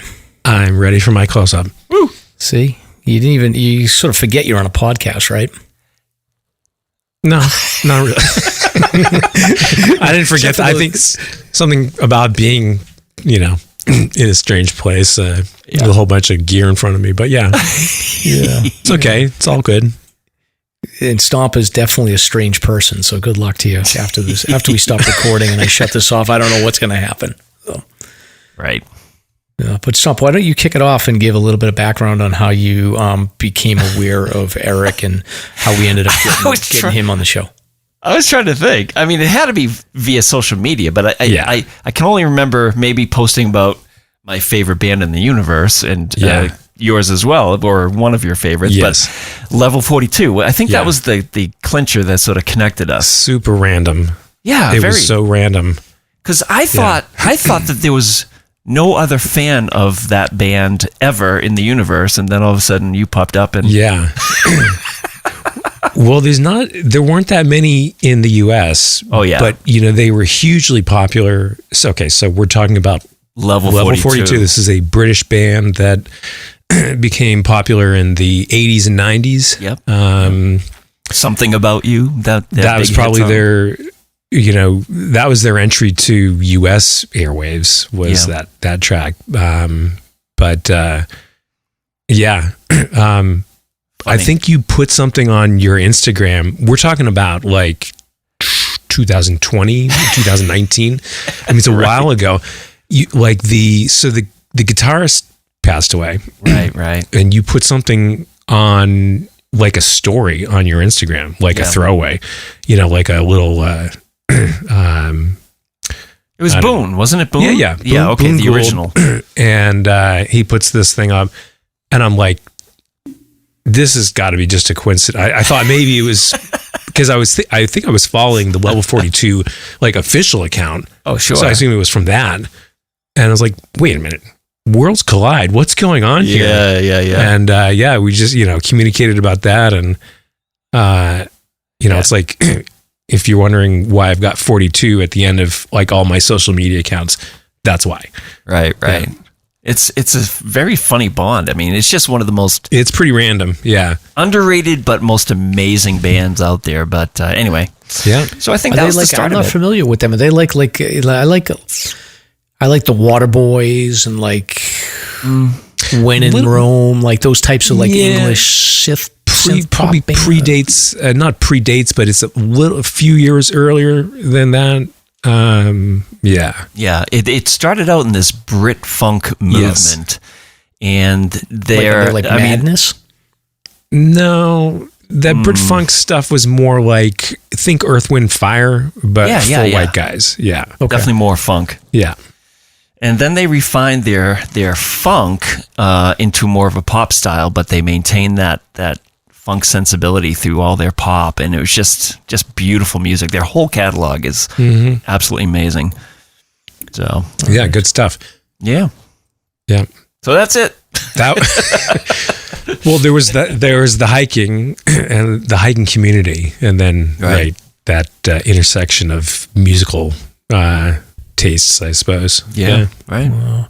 And then so you're a prolific hiker, Eric. Can you Capital I guess P. start a little bit like what's your background? Can you talk about your early life and how did you get into, I guess, outdoor activities? Hiking. Yeah. Well, so I'm from the Boston area originally, and that's where I live now. Went to college in upstate New York, but really, I'm kind of a product of the Northeast. And my father was a hiker. He is kind of interesting, sort of dates wise. He completed the then New Hampshire 46, because was originally 46 peaks. I believe it was 1973. Wow. And he was a huge fan of Mount Monadnock and obviously coming up to the Whites. And I have two older sisters. When we were old enough, he would take us as well. So that definitely, planted the seed for not just hiking. Honestly, I think the places up here, maybe more importantly than just like the physical action of hiking. That's really what kind of got me, I think, from an early age interested in this area. Yeah, the whole culture is super cool. So back then you could stay at, okay, so I'm dating myself, but if you look at my grid application, I've got a couple peaks on there from 1979. Oh, wow. I had a few recorded hikes. I'm sure there were others that I'll just never know the dates or the peaks. I probably hiked 10 or 12 4,000 footers, with my father. And then, some of them would have been multiple times. We would stay at the huts. Back then you could stay at the hut for, let's say a reasonable fee. Mm-hmm. Actually in coming back as an adult with my own son, was able to locate a logbook entry at Lakes of the Clouds hut from 1979 that I wrote. Okay. So that was kind of fun. That's cool. Yeah. Well, that's interesting because that's a good way. You've got a lot of times at the huts, like you've got that luxury of time to sit there for a couple of hours, so you could just grab that book and just sort of poke through. And well, they're all dated. It didn't take us too long to find that entry, but it was just really weird. It was like a time capsule. Yeah. Yeah. But anyway, did you find that your handwriting was quite different than it is now? It's probably better than it is now. But yeah. So yeah, I mean, there was a period of time, in my teens and my early adulthood that I was just doing other things. I was into cycling, road cycling, competitive road cycling, and then mountain biking, also competitively through college. And yeah, I think the trend overall was I wasn't doing a lot of hiking per se. It might be like a once or twice a year type thing. But it did seem like I was gravitating back to things in the dirt. Meaning, I was really super into road cycling, for example, in my teens and my college years. Mm-hmm. And then I started just getting into mountain biking, and I was like, I think I'm going to stick with this instead of the road biking. And yeah, That's cool. I think later on, once my own son, who's now 15, got old enough to, be able to get his way up a mountain on his own steam, it was like, oh, okay, maybe I'll get back into hiking, and that probably, up until like 2016, 2017, we'd go out again, once or twice or maybe 3 times a year, in the summer. And, we'd stay at huts, my wife, my son and I, the 3 of us would go. And that probably got me a little, reacclimated to, again, the area. It's not just going to hike a particular mountain or a route. It's driving there and in some cases, you've got an overnight, you're staying in a motel, or, you've got to get, hey, Dad, what's for dinner? It's like, okay, we're going to, we're in Conway, so we'll go to the Muddy Moose, or, we're in Lincoln, so I don't know, where do I go in Lincoln? We'll go to Enzo's or whatever. You sort of build that, knowledge of, how do you get up here and then kind of have a whole trip. It's so much more than just like going from the trailhead, doing the hike, and then finishing the hike. So yeah, I think, that sort of started to happen more as my son got older. And in 2017, my father passed away, which is a notable milestone. I don't know as though it so much, changed my outlook on hiking per se.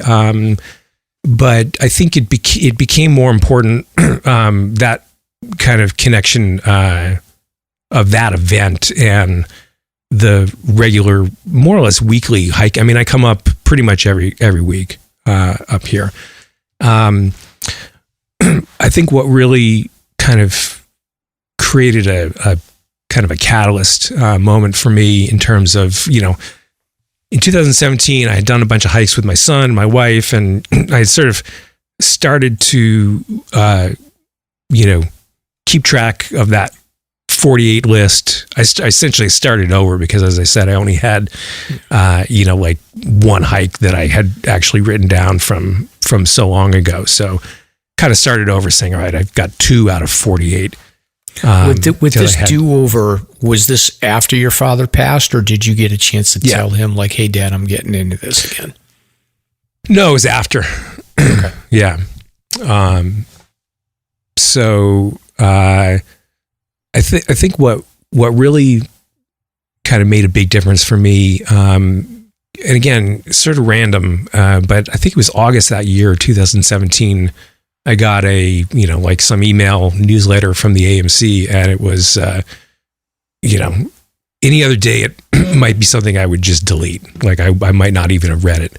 But this day I looked at it, scanned through it, and this is interesting. AMC New Hampshire chapter is running a winter hiking series. What's that about? It's like a paragraph, explains, it's, a number of group hikes. It's, hands-on instruction. You're going to have 2 days at Highland Lodge, and there's going to be classroom stuff. And I was like, that sounds interesting. Winter, it never really occurred to me that people are hiking these trails through the winter. Not funny. It's just crazy. You just figure like, well, okay, I did that last hike in the fall. I guess I'm going to be, getting fat and drinking beer all winter, or whatever. So that sounded really interesting to me. They wanted to screen you. They wanted to have a quick phone call, to make sure that, you kind of understood what it was about, and they weren't going to give you a slot, on the roster, and then you'd show up and be like, yeah, this is not what I thought. So there's a phone screen, and then, I got the last slot, on that winter lineup. So 2017, December 2017, took this class, for lack of a better word, with the AMC New Hampshire chapter. And from like literally the first hike that we did, I just could not believe it. There's, I think it was December, and we hiked, the first hike was, I believe, Mount Moosilauke from Glencliff. And there's already snow on the ground, and it had already filled in, essentially the rocks and the roots and all that. And, once you got, half hour from the trailhead, it's like a sidewalk. And I'm just like, what? This is unreal. And, we lucked out that day. We got, up on the ridge and Moosilauke, and there's undercast, and, I'm just like, I can't believe this. So, I mean, literally the rest is history. Like, we got another one. We got another one.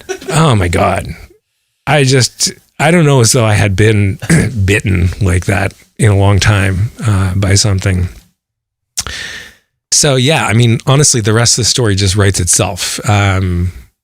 4,000 footer, you know, a year later, I finished the 48 in Mount Jefferson in December of 2018.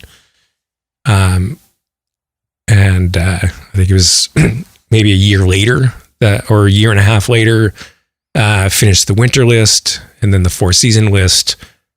Trailwrights 72 gets snuck in there. At some point, you're just like, what am I going to do now? And like, you know, I don't know if anyone starts out saying, I'm going to do the New Hampshire grid. Like, I'm going to start today with like peak one. I don't know. I'm sure it has happened. And I know that there are people who, you know, set big goals like that and, you know, and just start and just grind through. For me, it was more like kind of eventually like, I guess I'm doing this now. And it wasn't that I didn't want to, or that I was like, oh my God, I have to do this. It was more like, I'm going to keep hiking. I'm going to hike every week if I can. I'm going to hike every month and every season. And you know, the grid, and just quick definition, it's the 48 peaks in all 12 months. You don't have to do it over 1 year. You can do it over many years. But eventually at the end of it, you've climbed each of those 48 in each of the calendar months. And it's just like, it just turned into a way to give me a, you know, sort of a framework that, okay, I'm going to hike Friday, I'm going to hike Saturday, you know, whatever the day is, what am I going to hike? Well, here's a list of I'm chipping away at, and I need these, you know, 12 peaks for April or May or whatever. And, you know, based on maybe what I have done recently, or, you know, the forecast, trail conditions, a thousand other like little factors, I'll say, oh, okay, this is the one I'm doing today. People that do the grid, or they get out a lot, we always have an assumption that, okay, they're local to New Hampshire and they have the luxury of being able to like get out there and hike, like maybe they go after work or whatever. But you had said like from the beginning, so you live down in the Boston area. So can you talk logistically about how you've been able to, I guess, when do you get up to hike, and then what do you do to allows you to have the time to get out? Yeah. So like I mentioned earlier, you know, sort of when I started coming back here, as an adult with my own family, you know, you sort of relearn, you know, how do you get to the trailhead, and, what food places are around, what closes. Oh, this one closes at 7:30, you know, I can only get a burger until, you know, 7:30 or 8, you know, or, you know, whatever it is, you learn all this stuff. And a big part of that is, figuring out the routine of getting up here, you know, in every month of the year. You know, for me, the hike starts pretty much the day before, with, you know, getting my gear prepped. You know, I might need to do laundry, you know, all that sort of stuff. But, you know, like the hike might only be, you know, 6-7 hours or whatever, but from the day before until sometimes, you know, the day after even, you know, I'm sort of in that hike mode. So, yeah, I mean, coming up from Boston, typically, if I'm going to come up for the day, which probably 2/3 of the time I'm just doing an out and back trip. You know, I'm usually in the car, you know, in the 5s, you know, on the road, you know, 5:15, something like that, you know, get up to my commute from my house to, Lincoln Woods, which is be sort of my benchmark. We moved house, just as a side note. In 2020, we moved, and, whenever we were looking at new places, I was always like just putting in the address, like Google Maps, like how long is the drive to Lincoln Woods? Priorities. Yeah. You know, and my wife was like, why are you doing? Funny. And then similarly, on a side note, when we bought a new car, I had a tape measure with me, just making sure that the hatchback in the trunk is at least 72 inches long. Nice. Like, what, salespeople, why are you measuring the trunk? Don't worry about it. But yeah, so out and back, you're up when it's dark and you get back when it's dark, and I'll hike all day. And in fact, the thing is that after a while, the hike. If I come up to hike the Hancocks in the summer, it's going to take less time than it took for me to get there and get back from a car standpoint, from a drive standpoint. So, and a lot of people do this, but my rule is the hiking time has to exceed the driving time. And in some cases, I'll come up and do an overnight, or, so I can either get a really early start, or I know I'm going to be finishing late. I'm going to stay over, so I don't have to drive back and, get home at 1 a.m. or whatever. And of course, when I stay over, that usually means that I should get another hike in. So, either the day before or the day after. So yeah, it's really like trying to pack in as much as possible. And it's gotten to be that way. It didn't start that way, but yeah, it's gotten to be that way. Do you string together similar routes when you're doing the 4,000 footers month to month? Do you always just say like, all right, I'm going to do a Z-Bonds traverse, or do you sometimes switch it up just to get some variety going? Yeah, I try to switch it up. I think I've been trying to generally hike things so that like whatever hike I'm about to do is the one that I've done least recently. Do you know what I mean?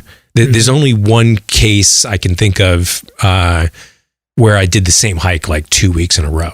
Like end of April, beginning of May last year, I hiked Mount Isolation 2 weeks in a row. Other than that, it's been a couple months. So yeah, that seems to keep it fresh. And as far as the specific routes, again, that changes a little bit too. It used to be, Kinsman's. And now more often than not, I try to include Cannon. So it's Cannon and Kinsman's. Similarly with, like Tri-Pyramids and Whiteface Passaconaway. I've done that traverse so many times now. I know it really well. I'd rather just knock out of those four in one go, rather than making it two separate hikes. And that's an out and back, so you're not spotting a car when you're doing that. Well, I've done it both ways. The out and back adds distance. That would be the other things. And I know people do this, and I cribbed a lot of notes from other people. But you come up with little names for these routes. So, White Pass Tries would be your sandwich traverse. I call it White Pass with a side of tries. That would be doing. That's great. That's the White Pass loop from Ferncroft with an out and back to the Tri-Pyramids over Kate Sleeper. Back? Holy moly. Yeah. So if you really like Kate Sleeper Trail, like I do, then it's gorgeous. It's not bad.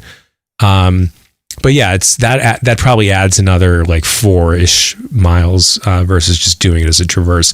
The traverse does require a car spot or a bike spot. And I've done both. Yeah. And when you're, going to do this solo, I'll come up with my bike, drive to Oliveri and Brook Trailhead, drop my bike, drive back to Pine Bend, and do my hike, or reverse. Usually I try to get the biking out done at the beginning, but yeah, there's, all sorts of combinations. Yeah, I've done a lot of bike spots, and, obviously if you've got a hiking partner, you can do a car spot. What's your general strategy for the Carter, Wildcat, Moriah section? Try to do them all. Yeah. You do that traverse. Yeah. Yeah, it was 2 weeks ago. I don't know, 2 or 3 weeks ago. Yeah, I did that traverse with a friend of mine. When there's snow on the ground, you use the Polecat Trail on Wildcat ski area. But you don't have to do it that way. The other way would, I've done Carters and Wildcats as a traverse or as an out and back. You park at 19 Mile Brook, go up 19 Mile out and back to the Cats, go up to Carter Dome, loop around, and you take that little shortcut, Camp Dodge. Yep. And then it's like a 1/4 mile road walk back. So that's a way to just do Cats and Carters, which I think is what most people do. Yeah, adding Moriah adds a bunch of extra walking, basically. Yeah. That's a long day, though. Those Carters are they're a grind for me. They are, and they're really super rugged, but again, if you think about just like efficiency and like, the Cats Carters is like 6,500 feet of gain, I want to say. Mm-hmm. And then if you add Moriah, you're talking about like 72, 73.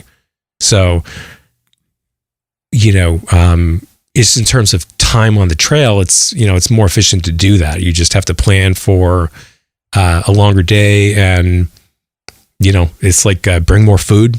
Make sure you've got a water solution. That was a little tricky, a few weeks back because nothing was really running. We did find a little bit of water I think it was right around Zeta Pass. It was, sometimes there's running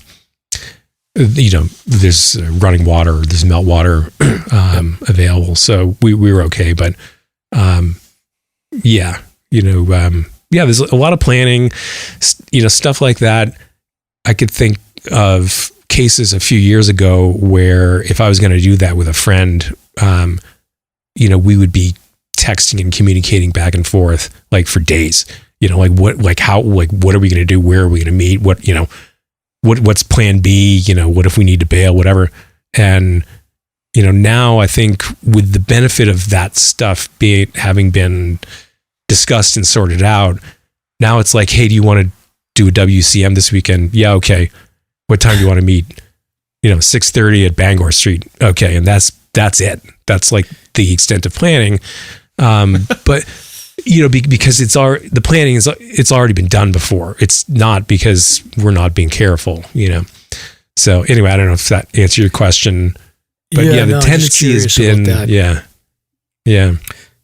Yeah, because that's that section there, and then I think the other one, I would assume in the warmer months, like you're doing some kind of a Pemi loop, or you're doing the presidential traverse to knock off like big numbers. But the other one that always sort of trips me up is, the Twins and getting Hale and Zealand done. Although I guess with the Zealand Bond traverse, you get that knocked out. But that's another one that I think is a little bit tricky. Galehead. If you're doing that in the winter. Galehead's in a bad spot to combine with some of those other ones. I really like the it's Twin Z Hale is how I kind of shorthanded. It's that loop, you'd go in from North Twin Trailhead, go up North Twin. I guess you could do it either way, but I usually would do it counterclockwise. Twins. Go down Twinway over to Gio. It's, really nice section of the Twinway. And then continue along Twinway, hit Zealand. You get to Zealand Falls, and then you basically got to do that climb back up and over Hale. And then you exit Firewarden, which is, people know it's kind of a quasi-official trail. It's like a weird dotted line. I don't think it's on the AMC map. Yeah, for some reason, but it's on app maps. Yeah, it's on other maps. I don't know. I'm blanking on the name, but there's a really nice, like printed, laminated map you can buy of the Whites. That's got it. That's sort of one of my. But you don't get Galehead that way. So. Yeah. Now, do you find April being like the most difficult month to do the grid with the water crossings and the melt, and I think so. Everything else that comes with the mud season. Well, one of the things, so it's like that pay now, pay later, as I say, so this first couple years, it's super in style, like when spring comes around, for everyone to start complaining about, the snow sucks, or it's post hold, or, the trail conditions are terrible, whatever. And, people do other things. So yeah, I did the Belknap Traverse, and, I did some other like little projects in other places. And then unsurprisingly, towards the end of my grid, I was like, oh, I've got a whole bunch of crap I have to do in April. Cause I basically just put it off. Yeah.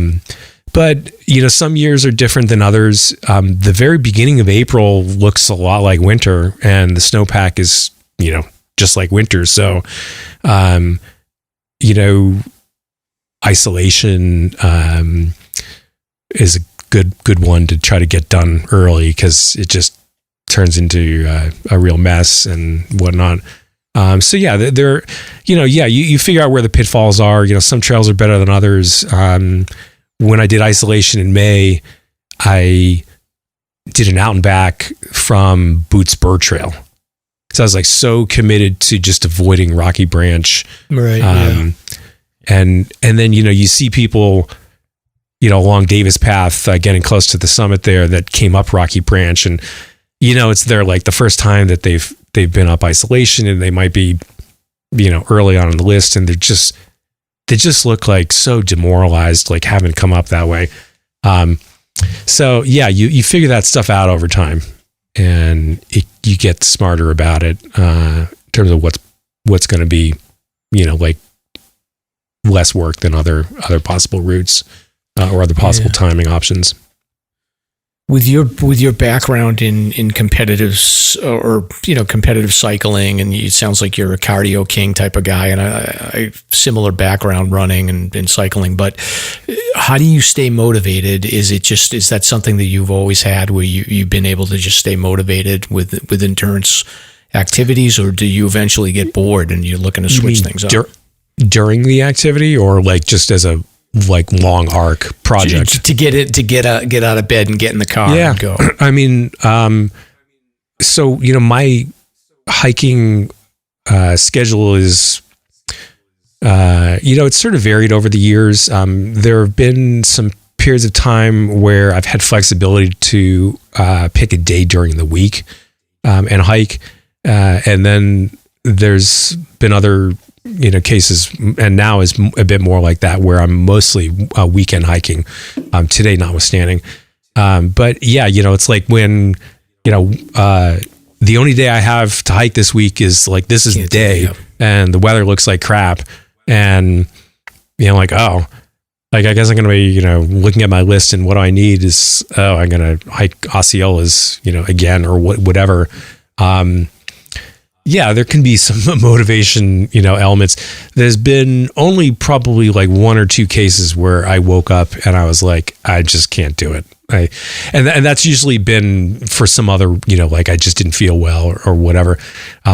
Although there's been more cases that I got ready to go, and I woke up and I was like, I don't feel like I felt fine. I just was tired, and I'm like, I got to do it anyway.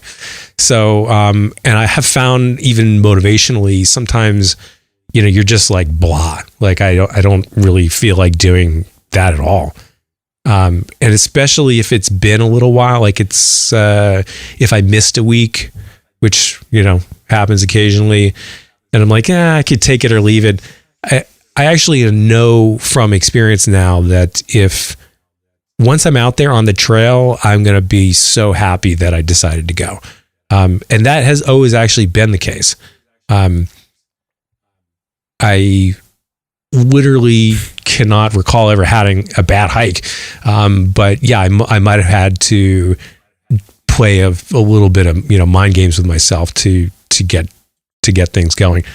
And of course, some seasons, like in the winter, I mean, it's, I got up at 4:30. I got to the trailhead at 7:30. It's like, it's still dark, And then it's, it's dark at 4:15, so yeah, you go through some phases where you're like, this seems weird. Like any normal person looking at me would say, what the hell? Like, why are you doing this? Right. Exactly. So I don't know. This is the opposite of fun. Yeah. Yeah.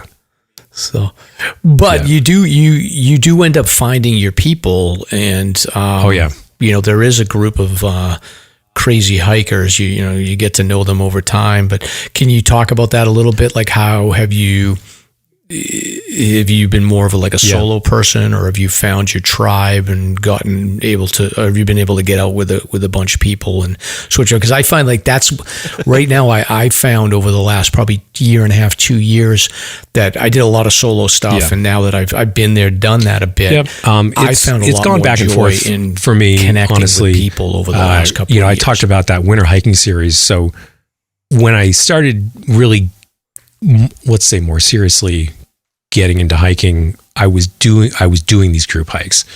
The first couple of years, especially in the winter, I was doing, random group of, RGOH, random group of hikers, which is like a long running meetup group, Northeast over 40. There's probably 3 or 4 groups on Meetup that do hikes year round.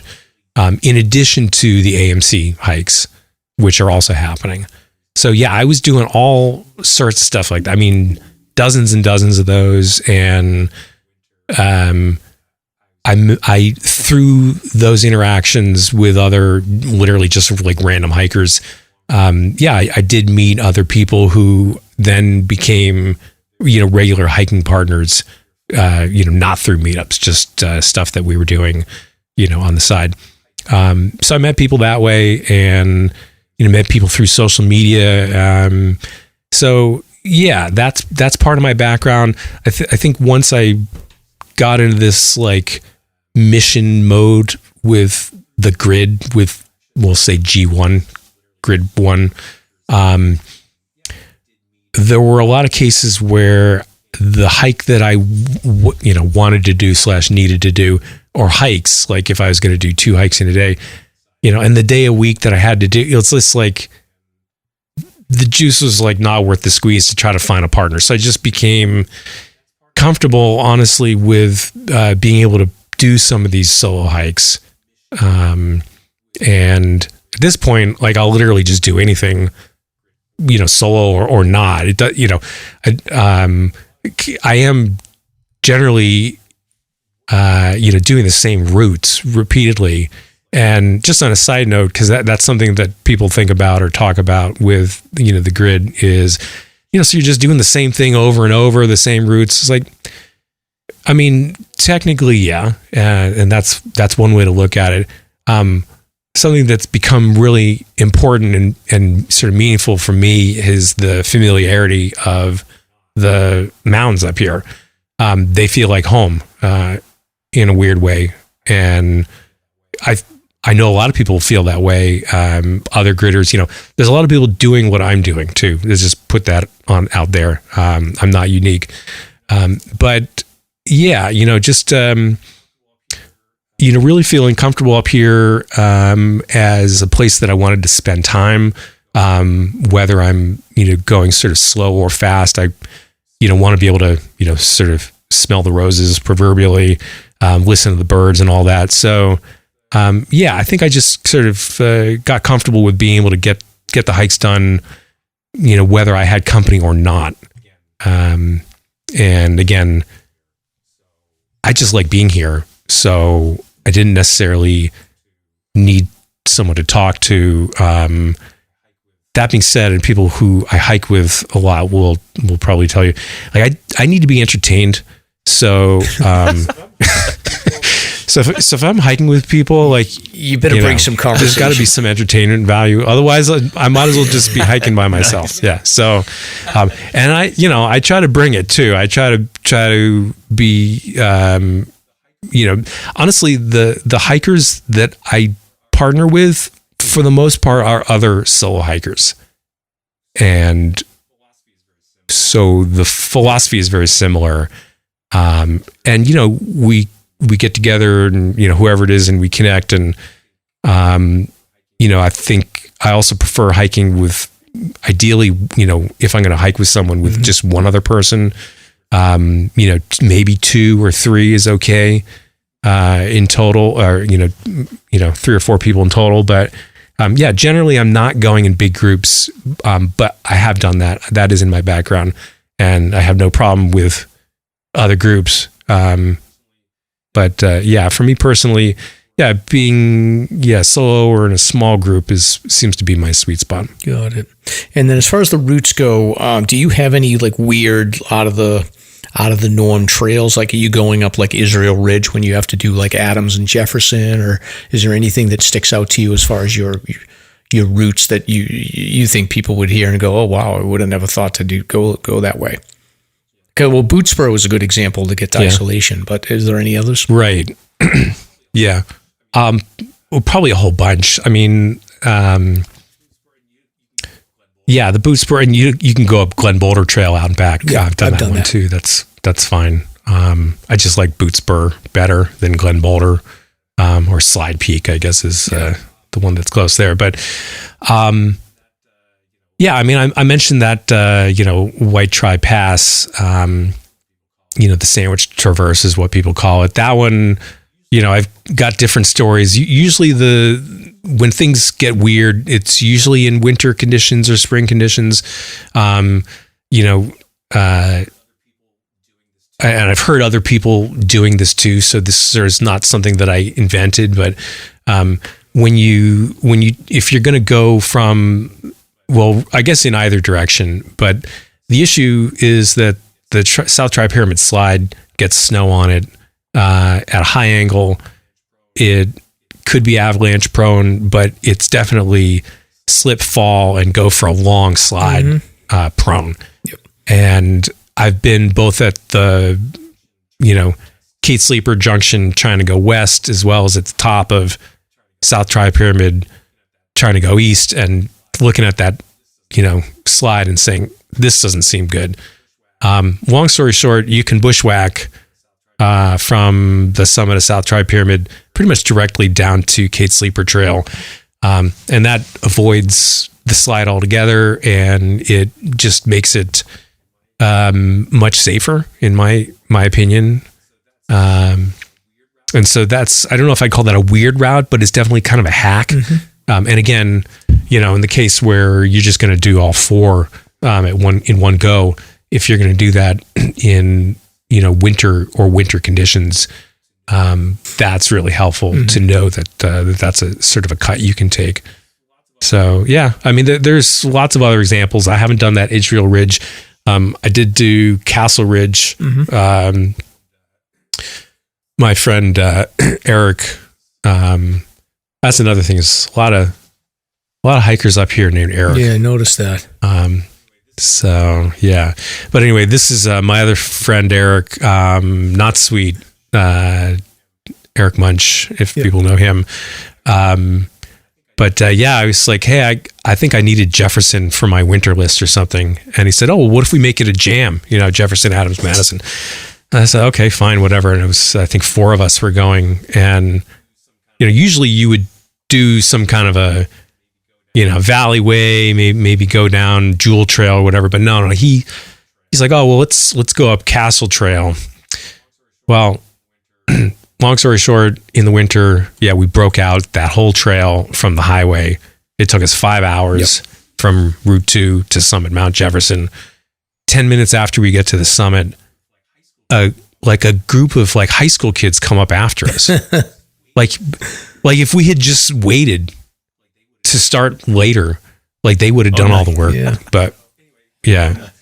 So anyway, but yeah, that's like a harder way to do that. You know, so, and there were other lessons learned there, including that Jefferson snowfield, which people get hung up on. But yeah, I don't know. There's, you know, I think there's still a lot that I haven't figured out and I have left to learn, and I kind of like it that way. But yeah, you do figure out ways over time to avoid pitfalls, and hopefully finish the hike that you intended to. Although there's been ones that I had to bail on for various reasons. But yeah. So you had mentioned earlier before we started recording that you had been doing some trail work today. So can you talk about the trail work that you've done and about the Trailwrights 72? Yeah. Yeah, sure. So the trail work, well, for me, I think honestly, the way that concept came up was, you go through these AMC patch, lists, whatever. And the Four Seasons list has a twist, which is, you hike the 48 in the 4 seasons. But then you also are required to do 48 hours of trail work. And that would be, sanctioned trail work for a trail organization, not just like going out in the woods with a saw by yourself. So that sort of was like, oh, well, okay. I didn't even finish the Four Seasons list. I just knew that it was something I probably should start chipping away at. And I don't know, maybe this is just a personality issue with me, but I was like, well, maybe I'll just adopt a trail, and that way, I can go out and do trail work whenever I want. So yeah, long story short, that's essentially what I did. It's not difficult at all to adopt a trail up here.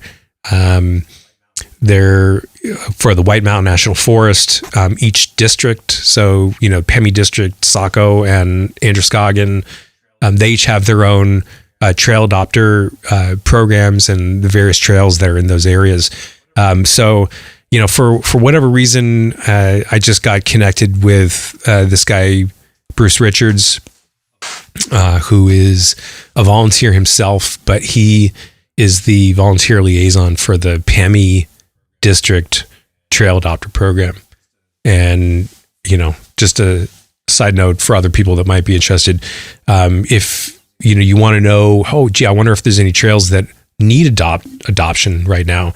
There's a list of available trails. You can get it from this guy, Bruce Richards. He's bruce4trails@gmail.com. I'm sure he'd appreciate me putting his info out there. But yeah, Bruce 4 trails@gmail.com.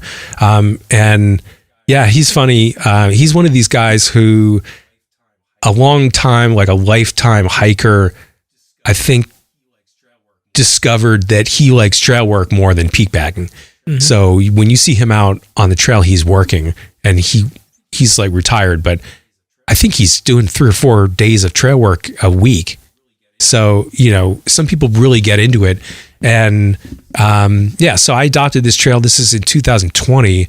It's Blueberry Mountain Trail, which is, I would call a foothill of Mount Moosilauke. It's in Benton, New Hampshire, right? This is, adjacent it's like the 52 with the view list.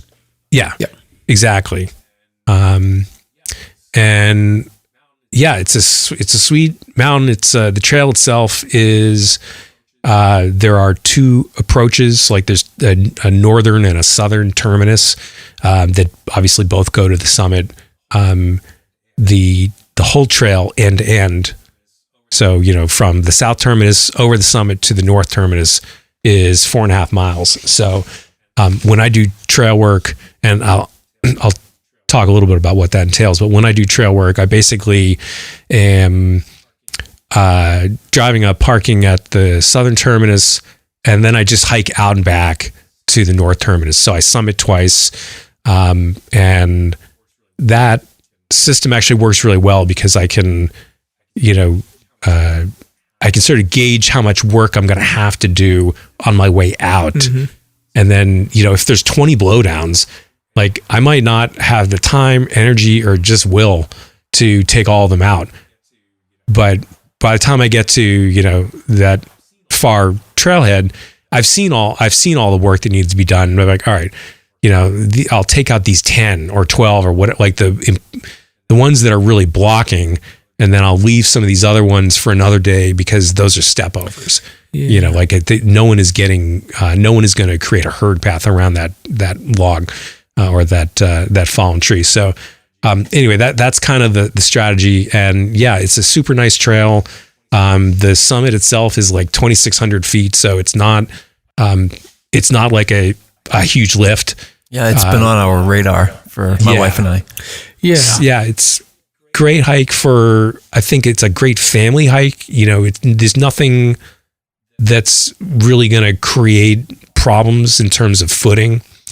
It would be a great dog route. And yeah. Yeah, it's got some open nice ledges. views. It's sort of like it's kind of getting grown in. Like it may be one of those ones that, I don't know, 10, 15 years from now, like the views may be disappearing a bit, but it's a fun little hike. And I would assume in the winter, you're probably not getting that much traffic because I think that road's not accessible. So you have to walk down the road a little ways. And I would imagine it doesn't get a lot. It gets some. Yeah. I've only been there in the winter one time actually, and it was 2 years ago, and it was, you know, the beginning of January, and there had been a bunch of rain, and I saw a trail report someone put up saying that there was no snow whatsoever on Blueberry Mountain, but there were a bunch of blowdowns. So at the time, my January grid was in good shape, and so I made a trip up there in the winter, and I think I took out like 22 blowdowns in that one trip. So that, it does get some winter use. There are some sections there's ledge sections, and the trail is not foolproof in terms of following it. So, and that I believe is even called out in Ken McRae's 52 of the View book that, in the winter, route finding may be a little more challenging because you can't necessarily find the cairns or the rock blazes. Yeah, I think even like when I did it in the fall with my daughter and my brother and sister-in-law, like we got turned around a little bit up by the summit too, because we were like, oh, well, let's find the true summit, and it gets a little confusing up there. So it's a little, it's sort of funny. I don't know how it ended up that way, but the true summit is actually not on the trail. Yeah. It's slightly off. Yeah. Yeah, but that's Blueberry Mountain, and I've done other trail work. You mentioned, or you asked about Trailwrights. So Trailwrights is another trail work organization. And, there's a whole bunch, right? Like I mentioned the, White Mountains National Forest, each district has their own trail adopter programs. AMC has a whole trail adopter program. There's Franconia Ridge even has its own trail group called West End Trail Tenders, which a lot of people don't know about. But there's I think 4 different trail work organizations that all overlapping take care of the Franconia Ridge loop. So a lot of work, like a lot of volunteer hours goes into that. And then there's Trailwrights, and Trailwrights builds itself a little bit more like, they're kind of like the trail work professors that, really know all the techniques, not just for maintaining trails, but doing like trail improvements and trail, blazing trails, in other words, new trails, or reroute, things like that. So when you want to know, if you want to know how to cut a blowdown, you don't need necessarily a lot of instruction. But if you want to know how to build a water bar that's still going to be there in 3 years, there's a right way to do it. And so Trailwrights is first and foremost a trail work organization. They also have their own peak bagging list, Trailwrights 72, which is the New Hampshire 48 plus another, 24, do the math, additional peaks. And the way they get those is, the New Hampshire 48 is the 4,000 footers with 200 feet of prominence. The Trailwrights 72 is the 4,000 footers with 100 feet of prominence. So that adds a bunch of peaks. And in addition to the, those additional peaks, a bunch of them are trailless. So for example, you've got your standard north twin, south twin. There's also a southwest twin, which you get a nice view of from south twin. But it involves a bushwhack from the twinway that's about 1.5 miles each way, which took me roughly 3.5 hours to get to. And then one other wrinkle with Trailwrights is you're only allowed to count each peak. Sorry, you're only allowed to count one peak bagged per hike. So you can't string them together. So it's only one for each event. Now. Yep. Interesting. Correct. Yeah. And so that means that, like, for example, the Wildcat Carter Moriah range, which in addition to those peaks also includes North Carter and Mount Lethe. So it's at, I think, 8 or 9 total. You're doing 8 or 9 hikes for that whole range. You can't do them in one go. Wow. But yeah. With the trail maintenance that you do I'm always curious about this. Like we've talked with a couple of people, like Rebecca Sperry's been on here. We've talked a little bit about it, but do you go into the day just saying like, okay, today's going to be a blowdown clearing day. And then the next time you go in and you say like, okay, today's going to be a water bar fixing day, or do you mix it? Yes. Do you mix them up? No, I go in with an agenda because it's going to dictate what I bring with me. Tools, yeah. So, today was kind of like spring recon. I mean, I was there in November and I did all the, the drainage clearing and kind of, at the end of the fall when all the leaves are off, you go in and you try to make sure that once spring comes around, you don't have all these, drainage devices that are just clogged with leaves. So I already did that in the fall and took out blowdowns then as well. Today was basically, this will be like the first probably of 3 trips this year. I wanted to just get in, do some, recon, see was there anything weird going on, and take care of blowdowns. There's a bunch of cairns as well that seem to fall down by themselves, so I'm always rebuilding those. But things were actually remarkably good today. I have to say it was probably one of the easiest days I've had doing trail work in this specific spot. And I think that's just because I did so much in November. And shout out to my friend Rich, who came along with me in November and made things a lot easier for me today. But yeah, so today would be just the sort of basic stuff. The priorities, and I think this is true of most trail work organizations, they say in order of priority, number 1, drainage, right? Because that's what causes erosion, is when you get, water bars aren't working or, something is not right and there's water all over the trail. And that's pretty much the worst thing that can happen.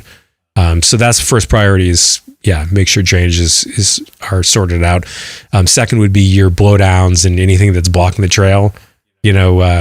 A big blowdown, people just walk around it because just basically people are lazy, and that creates herd paths. And so second priority would be, make sure that people can just go straight down the trail. And then the third one, which I'll have to do sometime later this year, is things like blazes. I've got yellow blazes on my trail and a lot of them are faded. So I'll go up there with a quote unquote paint kit, which is something that the Forest Service will prepare for me. And it's got I don't just go out and buy paint. They have the specific paint color that is used consistently for, my trail or whatever. You got your blue, white, yellow. Yep. So mine's yellow. So those are sort of the 3 responsibilities in order of the trail maintainer. Wow, well, that's impressive and super cool. Yeah, then you definitely need like an army of people. And the NewEnglandWaterfalls.com has a good page that sort of runs down all the details here, and I think that they worked with Steve Smith to break it down. So it basically gives the list of the agencies that you can use to qualify for Trailwrights as well as the Four Seasons, and then it also gives a good breakdown of all the tools that you can use for the blowdowns and the water bars and drainage solutions. Yep. So I'll link this in the show notes, and shout out to anybody that's doing this trail maintenance. And then, if you're interested in volunteering, I think Bruce's email address that you had talked about, he's on there as well on this page, but I'll make sure I get definitely. his email on there. Yeah. And I'll just add that, I did the 48 hours. So, I'm still doing trail work.